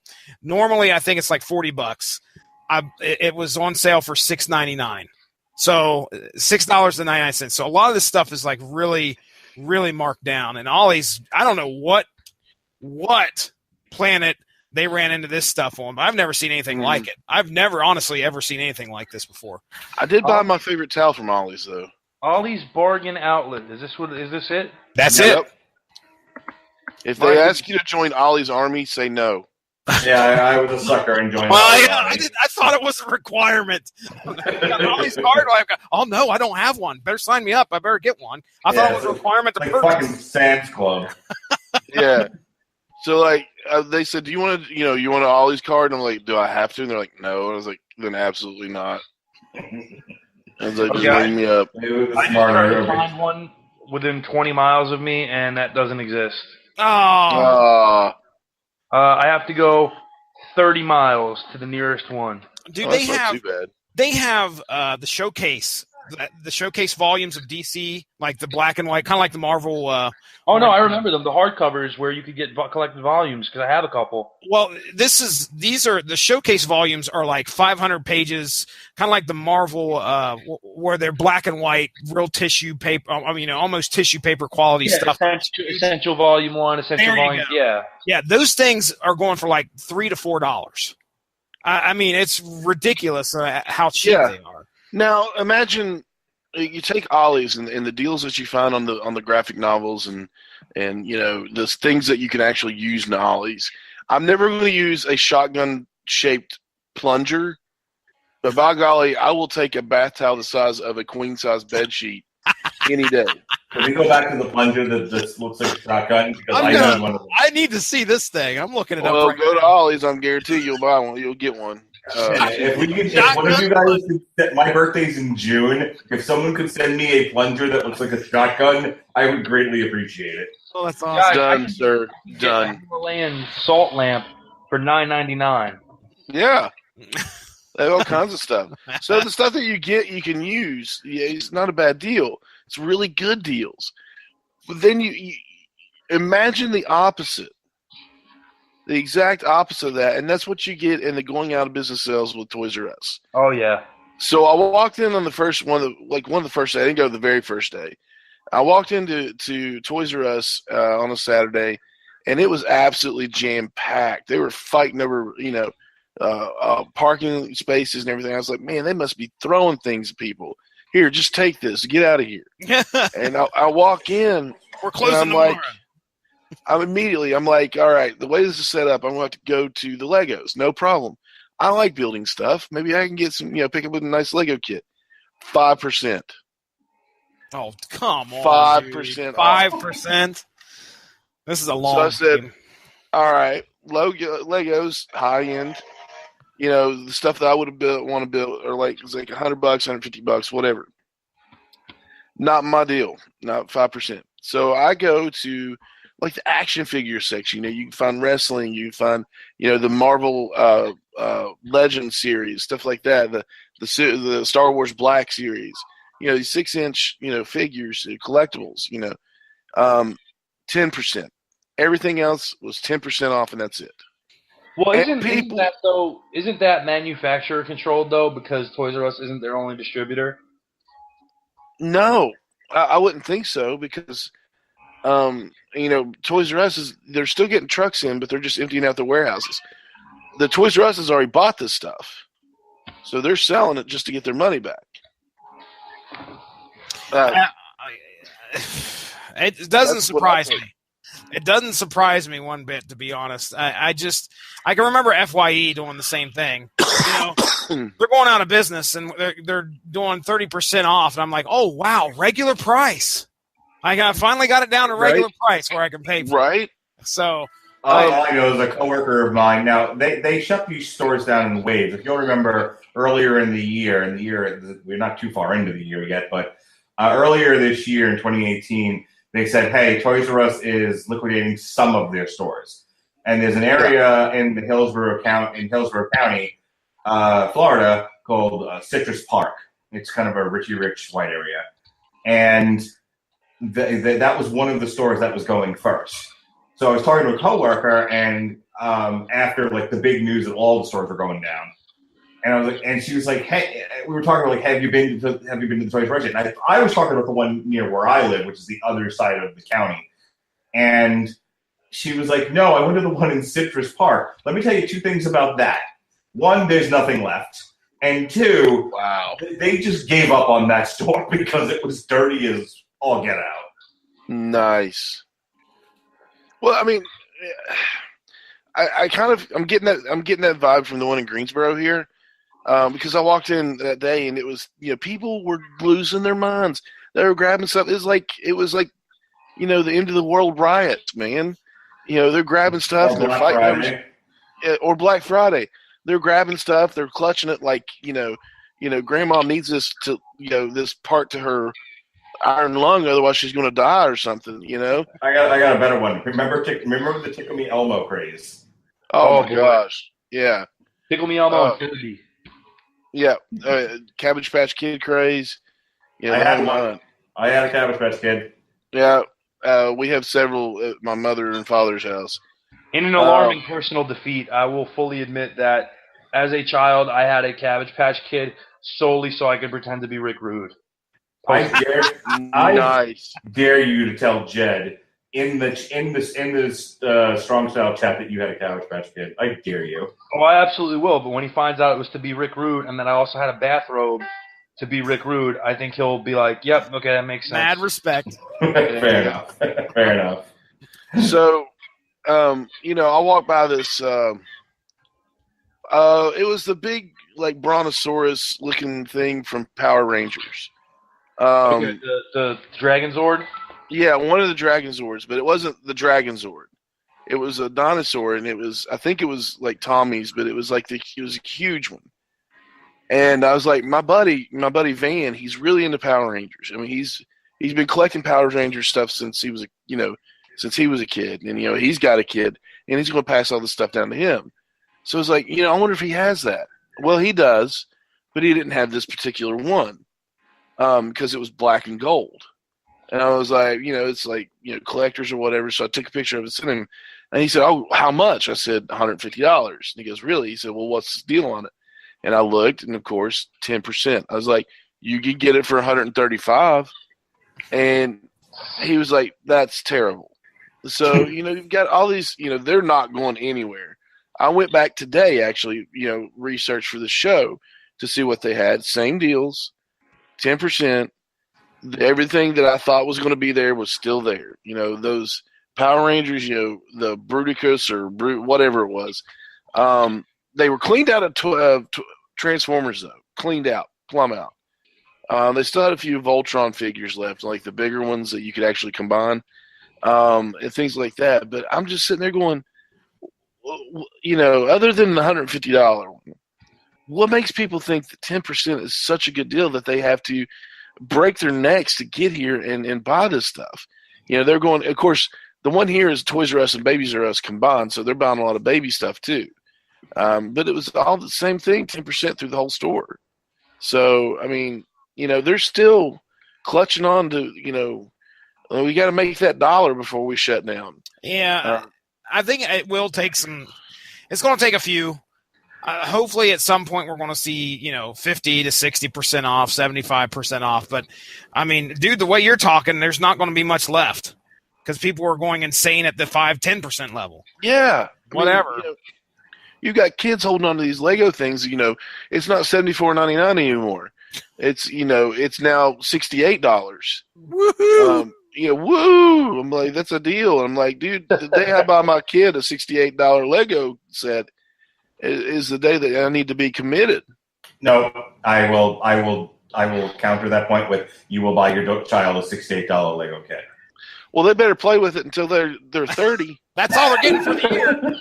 I hope they can make plenty of things out of it. I'm telling you, we tend to shy on the side of the cheaper Lego sets for Lily. One, because they're a little bit easier for her to build, and two, because obviously they're cheaper. But she's definitely gotten, definitely from her grandparents, some of the more bigger, expensive Lego kits. You will buy the $68 Lego kits. Well, it better be 10% off.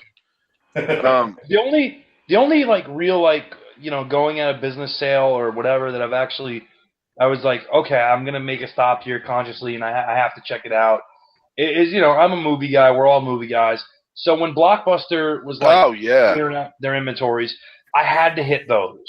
Mm-hmm. And the whole premise of that was every week it's gonna drop. But now you're gambling with what's there because what if somebody grabs this thing at this price before you do? So, but that was like the last time, or really the only time, when something was going out of business, I was like, I got to get in there and grab some stuff. Yeah. I mean, and again, those markdowns were significant, though. Like, you were getting what were essentially newly released DVDs that they got probably up until about the last month of their existence for like $3.99. Yeah. What do you think of the big projecting a year or two now, and kind of looking back, what do you think will have had the bigger cultural impact on this country? The closing of Blockbuster, which was, again, I mean, if you remember when that went down, it was like you could it was almost like audible. You could hear an institution blowing up. Yeah. It was like, who thought Blockbuster was going to go? They owned video rentals for such a long time. It was, and that's the thing. It was like it came out of the creation of the VCR, and the VHS tape. Once VHS won the war against Beta, there are people listening to this pod that are going to listen to the podcast going, "What in the hell is he talking about? Is that from Battlestar Galactica?" Right. But yes, it was something called a Betamax at one time. It wasn't just a cartoon. It was shorter tapes, but they were thicker. Yeah, it kind of looked like 8-tracks. Yeah. Which is another thing that no one's going to understand unless you're over 40. God, I'm old. At that point, I'm like, just shut up and go play with your iPod. Anyway, so but Blockbuster was one of those things where I don't think anybody saw that one coming, and suddenly the world changes in such a way that it makes the entire industry obsolete. And it goes up in smoke, and there's no way for them to recover without utterly changing their business model.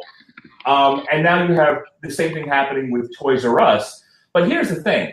Not everybody went to Blockbuster to rent videos, especially if you were looking for porn. Everybody went to Toys R Us to look for toys. At some point in your life, I mean, I don't want to be sacrilegious, especially on the Screaming Boy podcast with Ronnie Adams. But nice. Too late. But I mean, to me, it's as ubiquitous as a church. Like, like everyone goes here. This isn't like a niche market or anything. I don't there were a lot of mom and pop video stores. There's not a lot of mom and pop toy stores. It was kind of Toys R Us, KB, and that's it. Yeah, toys have been around since almost the dawn of time. Blockbuster videos have been around for a lot less time. So I think you talk about the cultural impact that it'll have. I think Toys R Us has got miles on Blockbuster, just because most people that here in about 10 years, nobody's going to know what a Blockbuster is. Or was at any point, because that's just going to kind of go out of generations. 70 years Toys R Us has been around. 70 years. And now with it leaving, there's going to be a gap. Something's going to need to come in and take its place. Walmart may have already done that because that's, I'll go up to toy aisle. Go ahead. Okay, Pop-Up Starter, let me tell you something. Jonas and I sat Monday night, sat on the computer, and he has a birthday coming up in like 2 weeks. He's having his birthday party at Chuck E. Cheese if y'all want to come. From Ohio, West Virginia. Yeah, we're on our way. Jersey. Y'all want to come down? North Carolina, sir. I'm swinging by and picking up Pat. We're coming down. Makes sense. Y'all want to come by to Chuck E. Cheese in Brandon, Florida. He's got a birthday coming up. And we sat on Amazon for about an hour editing, not creating, editing, curating his wish list. He's got a wish list. My daughter has a wish list. I've got a wish list. My wife's got one. My nephew has one. I could go on. So when you say something's going to replace, something has replaced it. Yeah. There's a couple of gals who are not my wife, right, Jesse? Gals who are not my wife that I work with.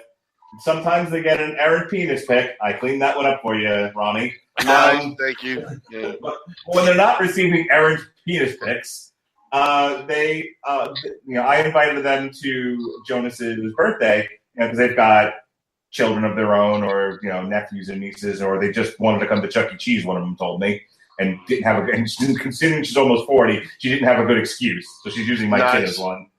But she was like, "Yeah, what does he want for his birthday?" And I'm like, "Here's the link to his wish list." They're like, "Oh, thank God."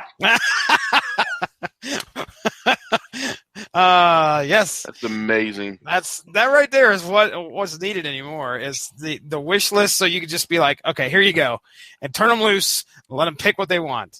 Go for it. I posted the wish list in his Facebook invite. Brilliant. You are a great man. You are a great man. 3 institutions replaced by virtual reality, ladies and gentlemen. I know I get called the contrarian, and it's earned. I'll tell you this. Yeah, it was special to be able to go into Toys R Us, and everybody knew what Toys R Us was, and all that jazz. How many times in the span of, let's say, a calendar year, were you in Toys R Us? Before I had kids, none. Well, even as a kid, we'll go with, okay? From the ages of, like, when you can first remember till you were, like, 12 years old, we'll say, is the cutoff. I'm going to go with maybe 4 or 5 times a year for me. Yeah. Right. How many times during the span of, let's say, from the time you were 6 to, like, 16, were you in a Blockbuster? A lot. A lot. To be honest. Yeah. One, they were everywhere. That was Blockbuster used to be what Starbucks is now. There were like Blockbusters across the street from a Blockbusters. Mm-hmm. Yeah, that's true. And here's where I'm going with that. Especially before you were able to really like go out and cruise with your friends, or go out to dance clubs or whatever, or school dances or whatever the deal was. A lot of times what you did with your buddies on a night was either rent some horror movies from Blockbuster and grab some snacks or whatever, and scare the bejesus out of each other, or you'd rent a video game or 2 video games or whatever and play those. That's to me the thing, is the frequency with which you had the Blockbuster experience if you grew up with it. And there's probably a generation ranging from like, I don't know. I mean, Mark's a 76 baby. I'm 10 years after him, but we both have those same experiences. You know, it's one of those things where honestly, the Blockbuster one was more a central part of things because of how much you did it to me and how like I love the toys. Don't get me wrong; it was awesome. I still have like 3 really vivid Toys R Us experiences, which are like among the happiest days of my life, which is both awesome and sad. Nice. But like those Blockbuster nights with your buddies in junior high school and everything, you know, whether it was renting the hot new game that you didn't get to buy yet and just all of you combining your efforts to try to figure out how to beat the boss at level 4 to get to the next level, or you rented a couple of slasher flicks and just were screwing with each other, scaring each other, you know, that type of thing. Or you rented American Pie because one of your parents didn't know any better, so you were able to trick one of them into letting you all watch it, and you got to see Shannon Elizabeth topless. You know, or my dad just didn't care. Or your dad just didn't care. Or, you know, you had a divorced parent who's trying to score points and be the cool parent, whatever it was. Right. You know, so I do think that while people may superficially say the Toys R Us, I'm going to say the Blockbuster experience is going to be the more missed one. So, okay. I completely agree with you on that. I want to throw this out there because we were talking about, you know, you started the podcast with, I'm sorry if you have an agenda and I'm taking this in a different direction, Ronnie. No, go for it. I want to get this out there before we end for the night. And that is, you know, Pat's absolutely right. As a kid, it was really kind of a quarterly thing. Like I said, it was related to me with, you know, report cards. He's absolutely right. You know, they were, number one, there was one Toys R Us in like a 50-mile radius from where I lived. To get there was an epic journey. On the other hand, there was a Blockbuster everywhere, and you could walk to the Blockbuster from my house. So, and the need to go to Blockbuster was all, you know, as Pat was saying, was, you know, certainly more often than the need to go and buy a toy. So I totally agree with him on that. But you know, as a 40-year-old adult parent of 2 children, I will tell you that, you know, obviously I can't really relate to the Blockbuster anymore. They're gone. But I will tell you that I've spent a lot of time in Toys R Us over the last couple of years. And I'll tell you, I joked earlier before we started the show that, you know, I told Jonas that Toys R Us was closing, and, you know, and he actually cried. You know, he was really sad. He was like, does that mean I'm not going to get any toys anymore? There was a part of me that wanted to tell him, yeah. But right, like you do. But here's the thing. As I said before, there were days over the past 3 years since my schedule changed where I was off from work and Melissa was at work, Lily was at school, and it was just me and Jonas at home. And one of the things that I would like to do is take him to Toys R Us and just let him walk around. And I learned a lot about my son. I learned his likes. I learned his dislikes. He would do really funny things, like he would see a toy and go, "Oh, Daddy, you better get over here and look at this." 5 minutes later, put it down, walk, find something else. "Oh, Daddy, have you seen this yet?" Like, I was wildly entertained watching him get so excited about these toys. And it helped, like, which led to my next thing. You know, those were bonding experiences for my son and I. And more so than my own memories as a kid, those would be the memories that I treasure. You know, years from now, when I think back about Toys R Us and how I relate to it, it won't be my childhood memories. It'll be my memories as a father.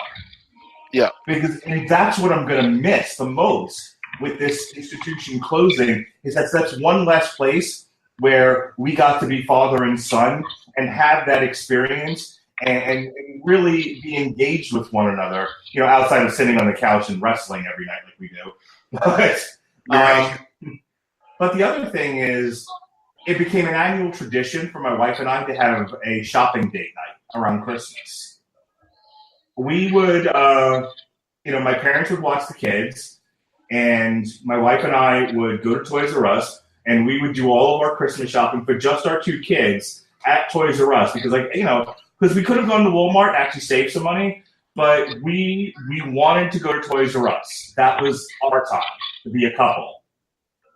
and we would get our shopping done, and then we would go to dinner. And it really was. It was a date night. And as I related to my son, my wife and I would relate to each other because we would really because it wasn't like we kind of had a list going in of what we were going to get them. We would look. My wife just loved to look around the store and see what was there because she didn't get to go as often as I did.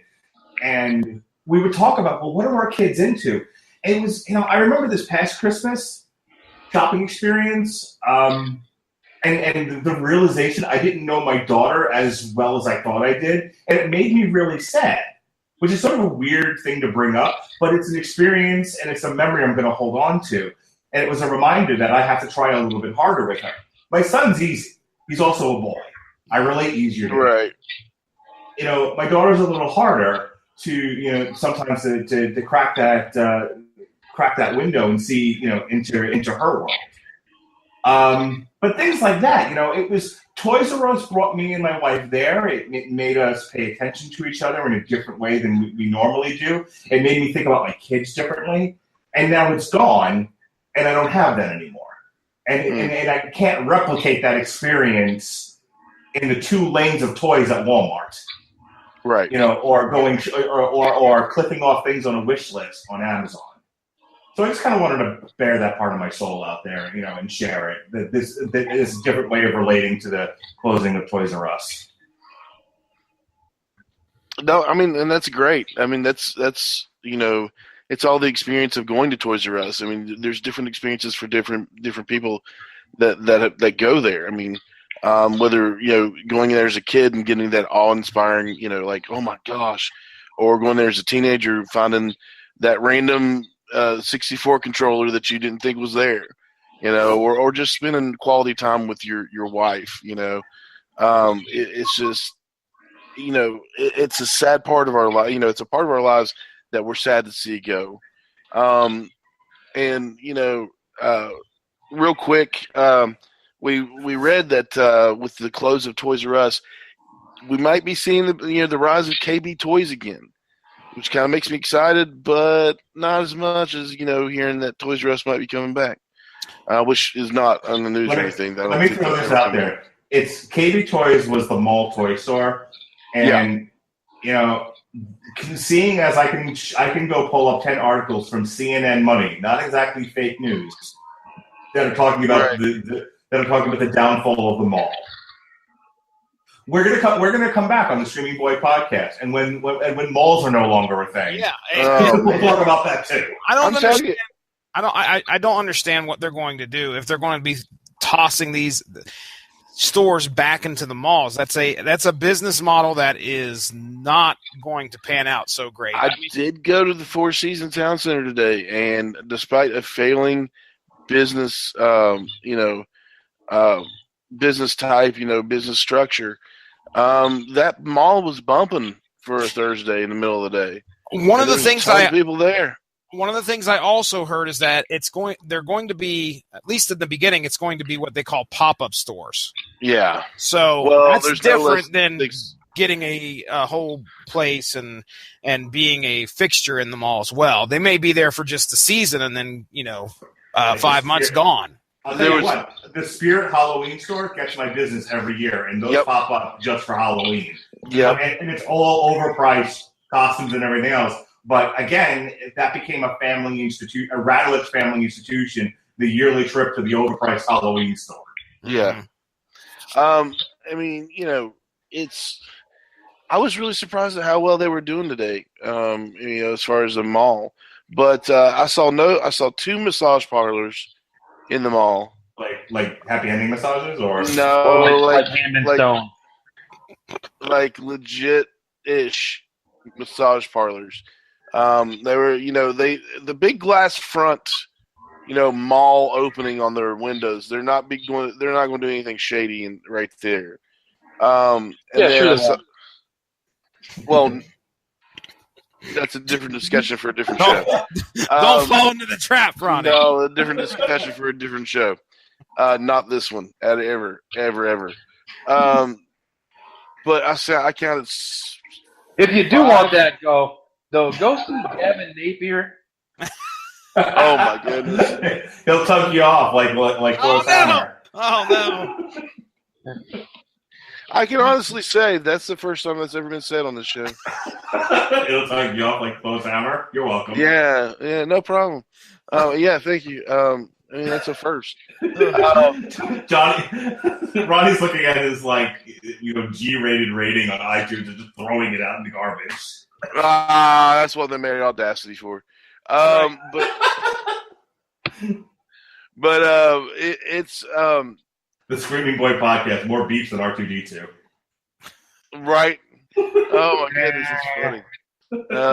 Waka waka. But I counted 5 nail salons. See, in their eyebrow and nail salons. that's 2 That's massage big money, parlors.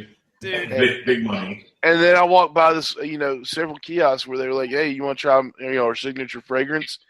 Dude, you're holding a little blue vial with a cotton swab on top of it. If you get near me with that again, I'm gonna punch you in your teeth.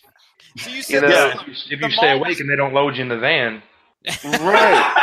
Exactly. That's so shady.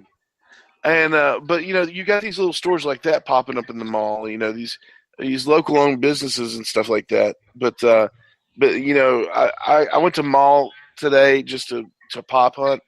Funko Pops, Hot Topic, GameStop, and FYE, and those are the 3 stores I hit because honestly I don't recognize most of the other stores that are in there because most of the good stores are shutting down.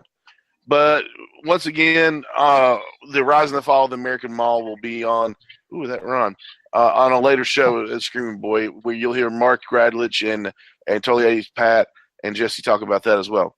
I've already booked you all for another show, so Hooray! I definitely not to curse. I mean, dude, you're fine. But but yeah, I mean, Toys R Us, we're gonna miss you. We're gonna start with Jesse. Any final thoughts? No, I hate to see it go. I'm going to miss the commercials the most. I'm going to miss the jingle. I'm going to miss the jingle. I can't tell you how many videos are out there mourning the loss of this store. Yeah. I did happen upon they did the quick little, I think it was Entertainment Tonight, did a quick little interview with the person that actually created the jingle, which was a lady who was, oh my goodness. Yes, she created it in the 1980s. So I say that 3 times. And she created it in the 1980s.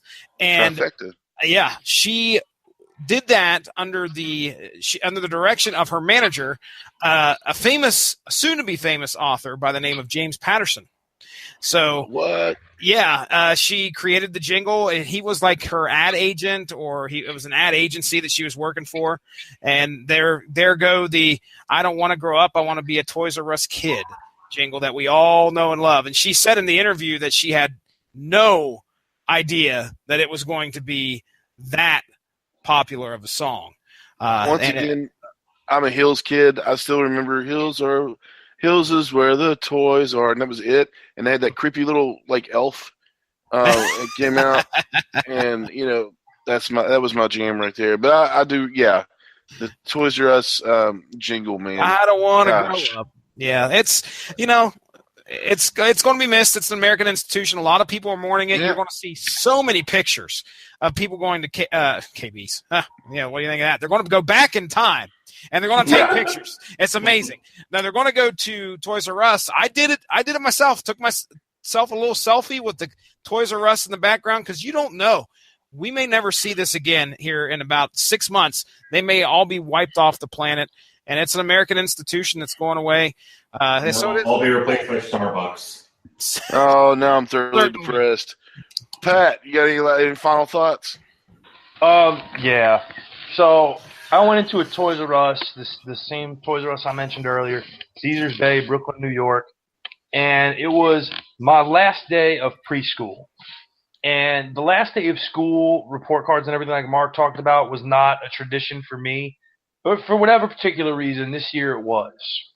And I was at the height of my wrestling fandom as a youngin', and the WWF had just discontinued the big rubber LJN figures. and started making these Hasbro figures. Yep. And, for my birthday, I had gotten a bunch of the first wave, but I didn't get one of my favorite, and that was the Ultimate Warrior. And the Ultimate Warrior was my guy, and of all the figures not to get, I didn't get the Ultimate Warrior. Like, it didn't make any sense to me. I didn't understand how this worked. So, at that point, I was pretty disappointed, even though I had a lot of cool figures and whatever. So, we got to go to Toys R Us, and I got to pick out a bunch of stuff. Like, literally, 5 or 6 things. And I was told you get 2 wrestlers, you get 2 superheroes, and you get 2 supervillains. And what? That's great. That's crazy. What? That's insane. I know.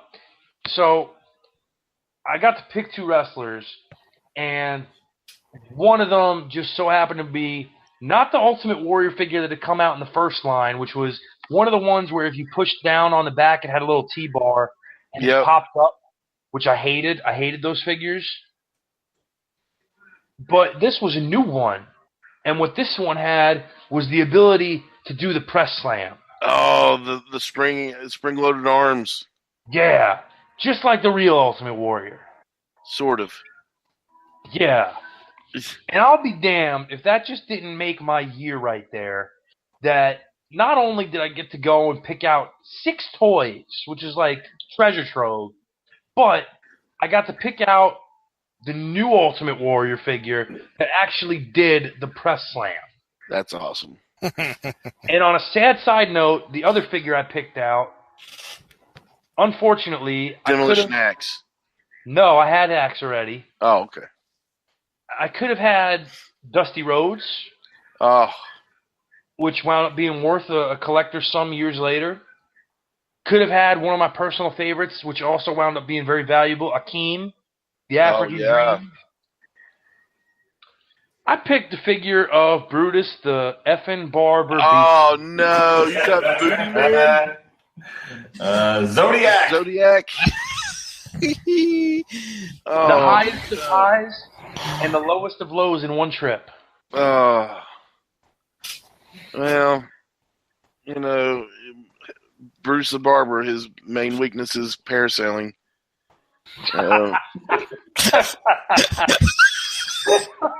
So I wanna leave you guys with this. That it's always great if you can joke about Brutus Beefcake almost dying. Yes. And you can ask the parasailer for not finishing the job. No. Other than the hilarity of Brutus Beefcake headbutting the motor of a boat. I remember as a kid, it was just like, oh god, if Mark brings up his kid or his effing wife one more time. Okay, or so the dog. Or the dog. F you, Pat. Here's the. That's 5. I didn't say it. 4.5. Here's my childhood memory. I thought about this earlier. I just didn't bring it up. I do remember as a kid walking through Toys R Us, and in the bike section there was also the ride-ons. Yes. Like the big cars, big electric cars that you could drive. And in my mind, they must have cost millions of dollars, and only rich kids had them. And I didn't think anyone actually owned one of those. And if you did, you had to be one of those North Shore assholes. On Long Island. You had to be living somewhere out in Montauk. You owned the G.I. Joe aircraft carrier. We know. No, you didn't. I knew one of those kids. I actually knew one of those kids. He was pretty middle class. His parents just spent stupidly. Okay. But I had the ride along thing as a kid. Power Wheel. I had the Power Wheel as a kid, but no USS Flag. But my Power Wheels was Chips. Nice. It was a Jeep from the California Highway Patrol who rode motorcycles. Now, did you Did you have like the motorized one, or did you? Oh, the motorized one, baby!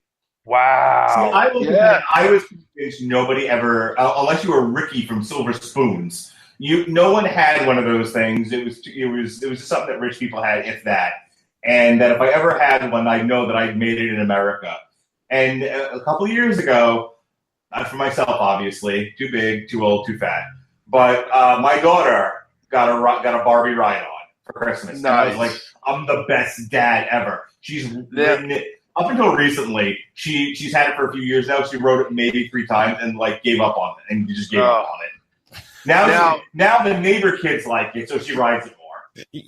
Okay. You're going to be looking at the space that it's taking up, and you're going to be like, why did I spend this money? There's no, you're going to be. I already do. He did that 5 minutes after she opened it. Now, in the 3 years she's had it, you said you didn't, it's not for you, obviously, but in the 3 years, how many times have you thought about sitting in it and just seeing? Not that much. The Barbie car. I'm not, I'm not switchy like that. However, they've got a Batmobile now. There's a Batmobile. And a couple of years ago, I desperately wanted to get, especially when Jonas was really into construction vehicles, I desperately wanted to get him this crane that they were selling. Like, it was a bulldozer. I desperately wanted to buy my 3-year-old son a bulldozer, Ronnie Adams, and I couldn't afford it. Spent too much money on the Barbie car. Yeah. You can sell the Barbie car. Maybe trade it in.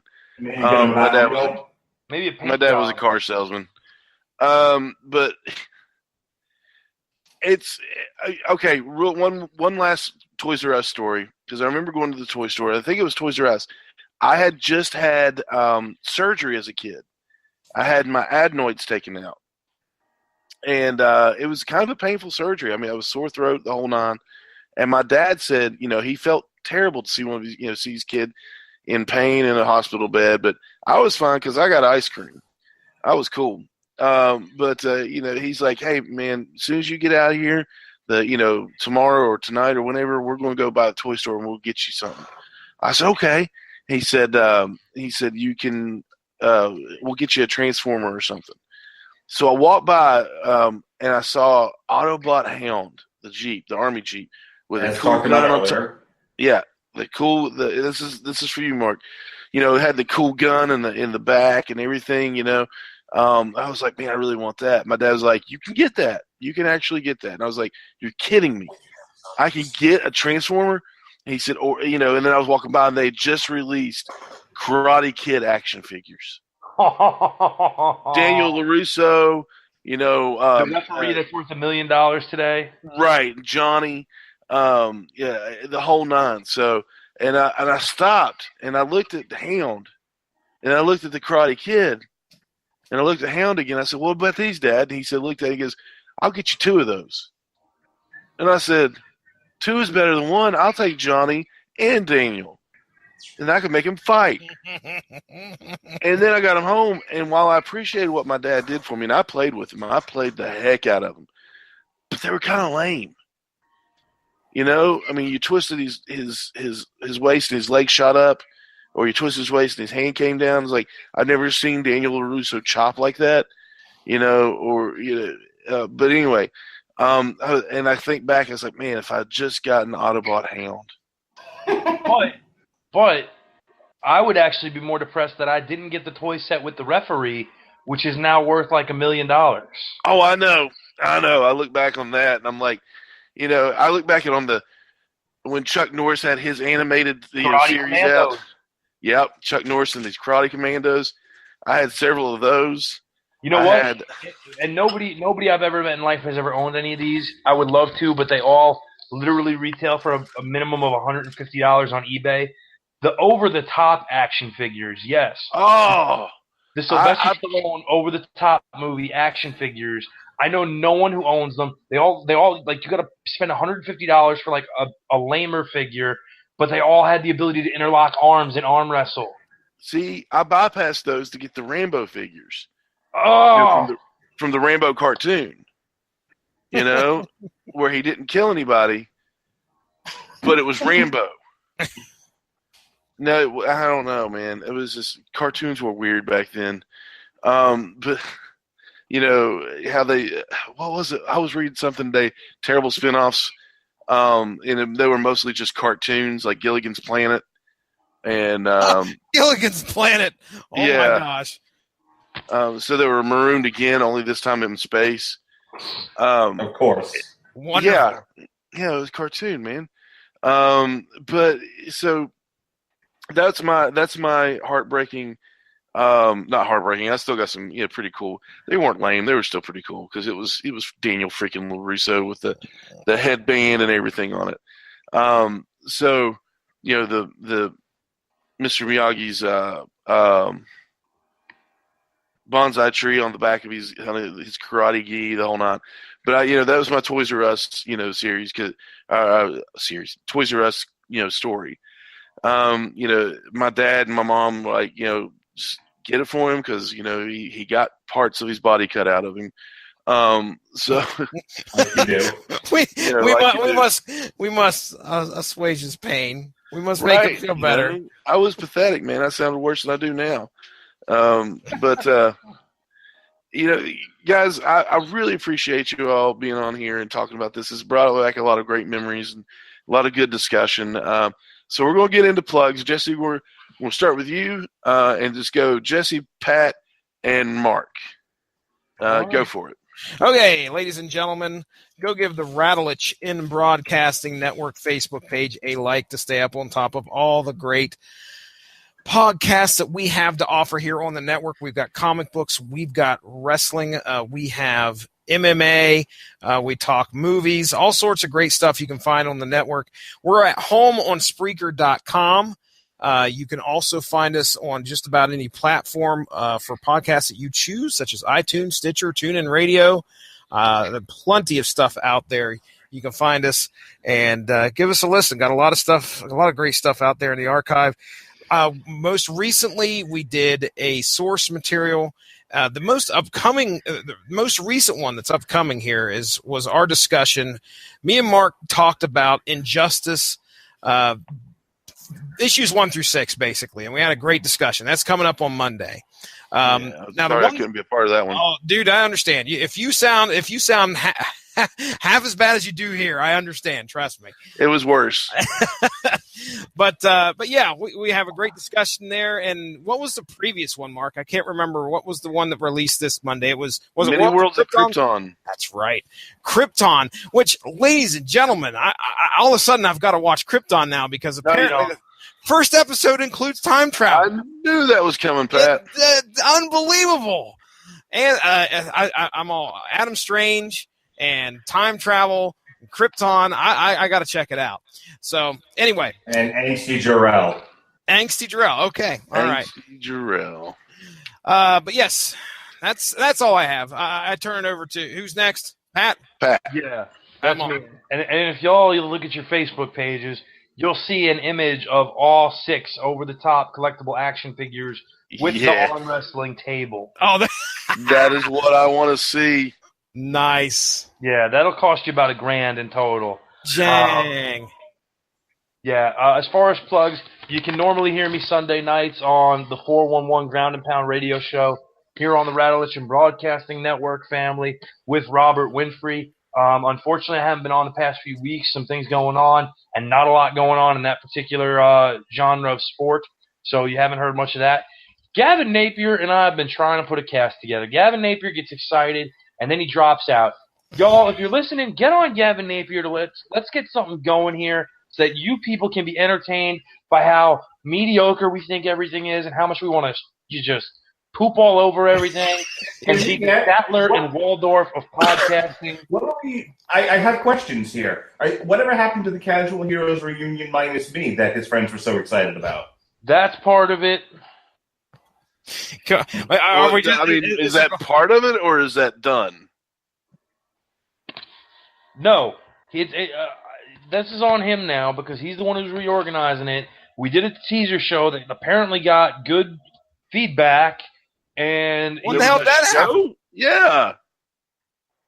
Yeah, I don't know why it was never followed up on. I've asked, never got the answer, but whatever happened to the Buckhouse Stampede? I enjoyed that. He didn't want to pay for Blog Talk time, and I didn't blame him. Yeah, tell him to download tell him he can use my Spreaker account and use Spreaker and be part of the Rattlich and Broadcasting Network. Okay, so if you're not familiar with what we're talking about, Casual Heroes were a really big podcast. They were really good. And they talked about, Pat, you were a part of the Casual Heroes. Mark was on there just about every week. Jesse, did you ever guest on there or anything? I popped up on there I think we talked about movies one time, and then that was I think we were doing sports movie list or something. Okay. One or two podcasts, but I always listen to those guys faithfully. Yeah, I wasn't welcome. But we're going to leave it there. But I mean, they had really good content, really good shows. And all of a sudden they're gone, which happens, life happens and you have to, and all of a sudden they're like, hey, what happens if we come back? And apparently they did come back, and we don't know where to find it. So if you do a show and nobody knows where it is or how to find it or even that it existed, did it really exist? I'm saying no. Yeah. So if you're a fan of the Casual Heroes or anything like that, go on their web, their Facebook page, and let them know that you want to hear from them because, like I said, they did some good stuff. And I promised not to be a part of it this time, and apparently ruined the show. Mark, you were one of my favorite people on there because you actually talked about the stuff that you wanted to talk about. No. I clearly annoyed one friend of Gavin. I'm never coming back now. I am here. I don't know who that guy was. I am here doing a podcast right now because of the Casual Heroes. They are the guys that I listened to first that made me recognize who Mark Radulich was as a podcaster, and then I became part of the Radulich and Broadcasting Network. So you folks out there have the Casual Heroes to thank because of my ass coming on here and annoying you just about every other night. I can't say the same, but I did listen to them. I would be lying if I didn't say I was inspired by some of the stuff that they were doing. Kevin Smith actually was the one that inspired me to start a podcast. I'm sorry. I don't like Kevin Smith, Pat. Let people like things. Then he wouldn't be totally 80s Pat Mullen. It's true. It's true. That's why we love Pat. I'm done. No, you're fine. But it's one of those things where, like, if you're putting out good stuff, and you got guys like Gavin, you got guys like Mark, you got guys like Pat that actually, that put in the work and put in the content and know what they're talking about. Now, the Casual Heroes, their wheelhouse was wrestling. And I tell you what, I learned a lot, and I really enjoyed listening to them talk about wrestling. We need a good wrestling podcast out there, man. We got a ton, but some of them aren't quality. We need a good quality.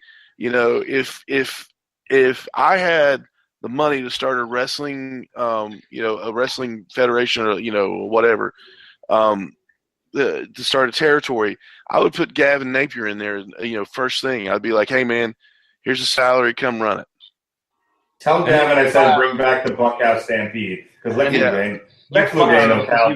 All right, so with that, we've everyone talk over it because Lex Luger ain't no cowboy, right, Pat? Lex Luger ain't no goddamn cowboy. Oh my goodness. So with that, Pat, we appreciate you. Mark, hit us up with 1/8 of the schedule. You got it. All right, next week. So 1/8. You put a limit on your scheduling. That leads us into 2021. All right, so this week we had a loaded schedule for you. We had the Many Worlds of Krypton on Monday. On Tuesday, we got a review that you could hear everybody on. For Pacific Rim Uprising. Robert Winfrey came back to us, and we were joined by friend of the show by way of Canada, Mr. David Wright. He likes giant robots. He likes monsters. He decided to come on and tell us all about it. Wednesday, Jesse, myself, and the Ramblin' Man, the Road Warrior, the Highwayman, the Dayton Man, Robert Cooper. No fun, Robert Cooper. Because he's not fun time anymore. He's no fun, Robert Cooper. None time. Yeah, he's none time. That's the bit we did. None time, Robert Cooper. We reviewed The Sword, and I tried to tell everyone that God is in the Sea of Green. Go listen to it, and you'll know what I mean. Speaking of the metal, you don't know what we saw, Ronnie Adams. You don't know what we saw. God reached out and touched the world through that song, Ronnie Adams. And if you don't believe me, it's because you haven't heard the word. Okay. Speaking of the Metal Hammer of Doom, Jesse Starcher just uploaded a rebroadcast of our second Baby Metal coverage. Already has 1 million views. I don't understand how that happened. But check out our review of Baby Metal Resistance. We tried to put up the self-titled one, but apparently there's all kinds of copyright issues with that, and it is blocked world. Whatever I had on there was one of them was blocked worldwide. Dang. So yeah, but you can still listen to it on Spreaker. If you subscribe to the Radicalism Broadcasting Network on whatever podcast app you've got, you can get both Baby Metal shows for the price of one. Obviously, the Screaming Boy podcast, The Rise and Fall of Toys R Us, will be up on the Radicalism Broadcasting Network as well. Next week, as I said, speaking of Toys R Us, it's all video games all the time.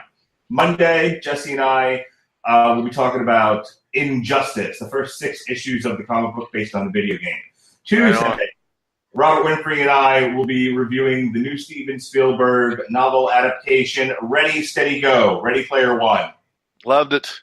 Wednesday, outstanding. Wednesday, we're going to get in the Wayback Machine on the Metal Hammer of Doom, and we're going to review the very, very, very, very, very first Power Glove album. Nice! Metal Combat for the Mortal Man. We're going to check that out for you. And then Thursday, assuming Sean's not doing that Twitch thing or is awake anything, or having a Twitch, I don't know. Assuming Sean remembers his obligations to this network, we're going to put Tron on trial. Is that succinct enough for you, Ronnie? Absolutely, because I'm going to do a short Donnie. I've been called that. Ronnie, Robbie, Donnie, stupid. Call me Joey. Call me Donnie. Just don't call me late for supper. I hate that. Because whether it's by myself or with someone, I'm going to be doing a quick review next week of Far Cry 5. Far Cry is by far my favorite video game series. I've decided. Just went through Far Cry 4 again, and now Far Cry 5 has just released. And Far Cry 5 is one of the best video games that I've played in a while. It is based on, it's an open world, side missions, bosses, the whole nine.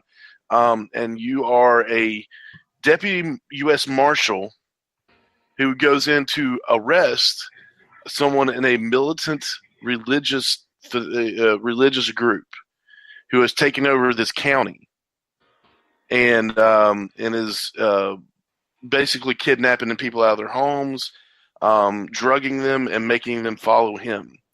So it's based in Montana. It's the first Far Cry game to be based in the States, and so far it is magnificent. So I'll be doing a quick review on that. Lex Luger ain't no goddamn special agent. Thank you, Dusty.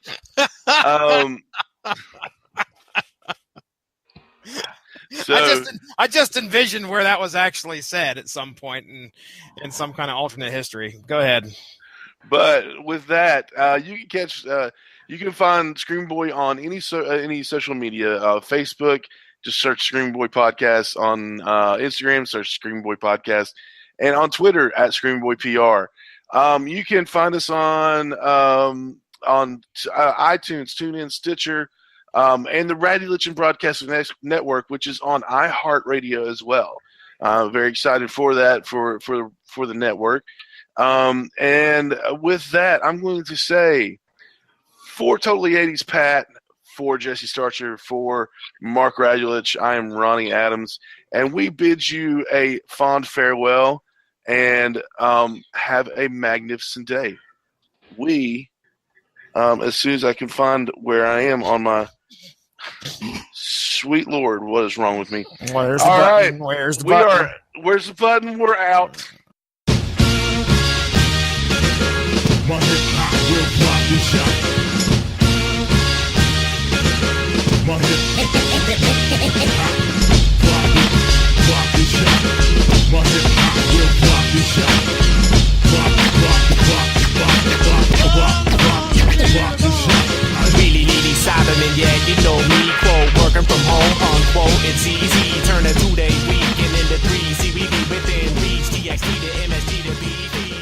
visions in my pocket.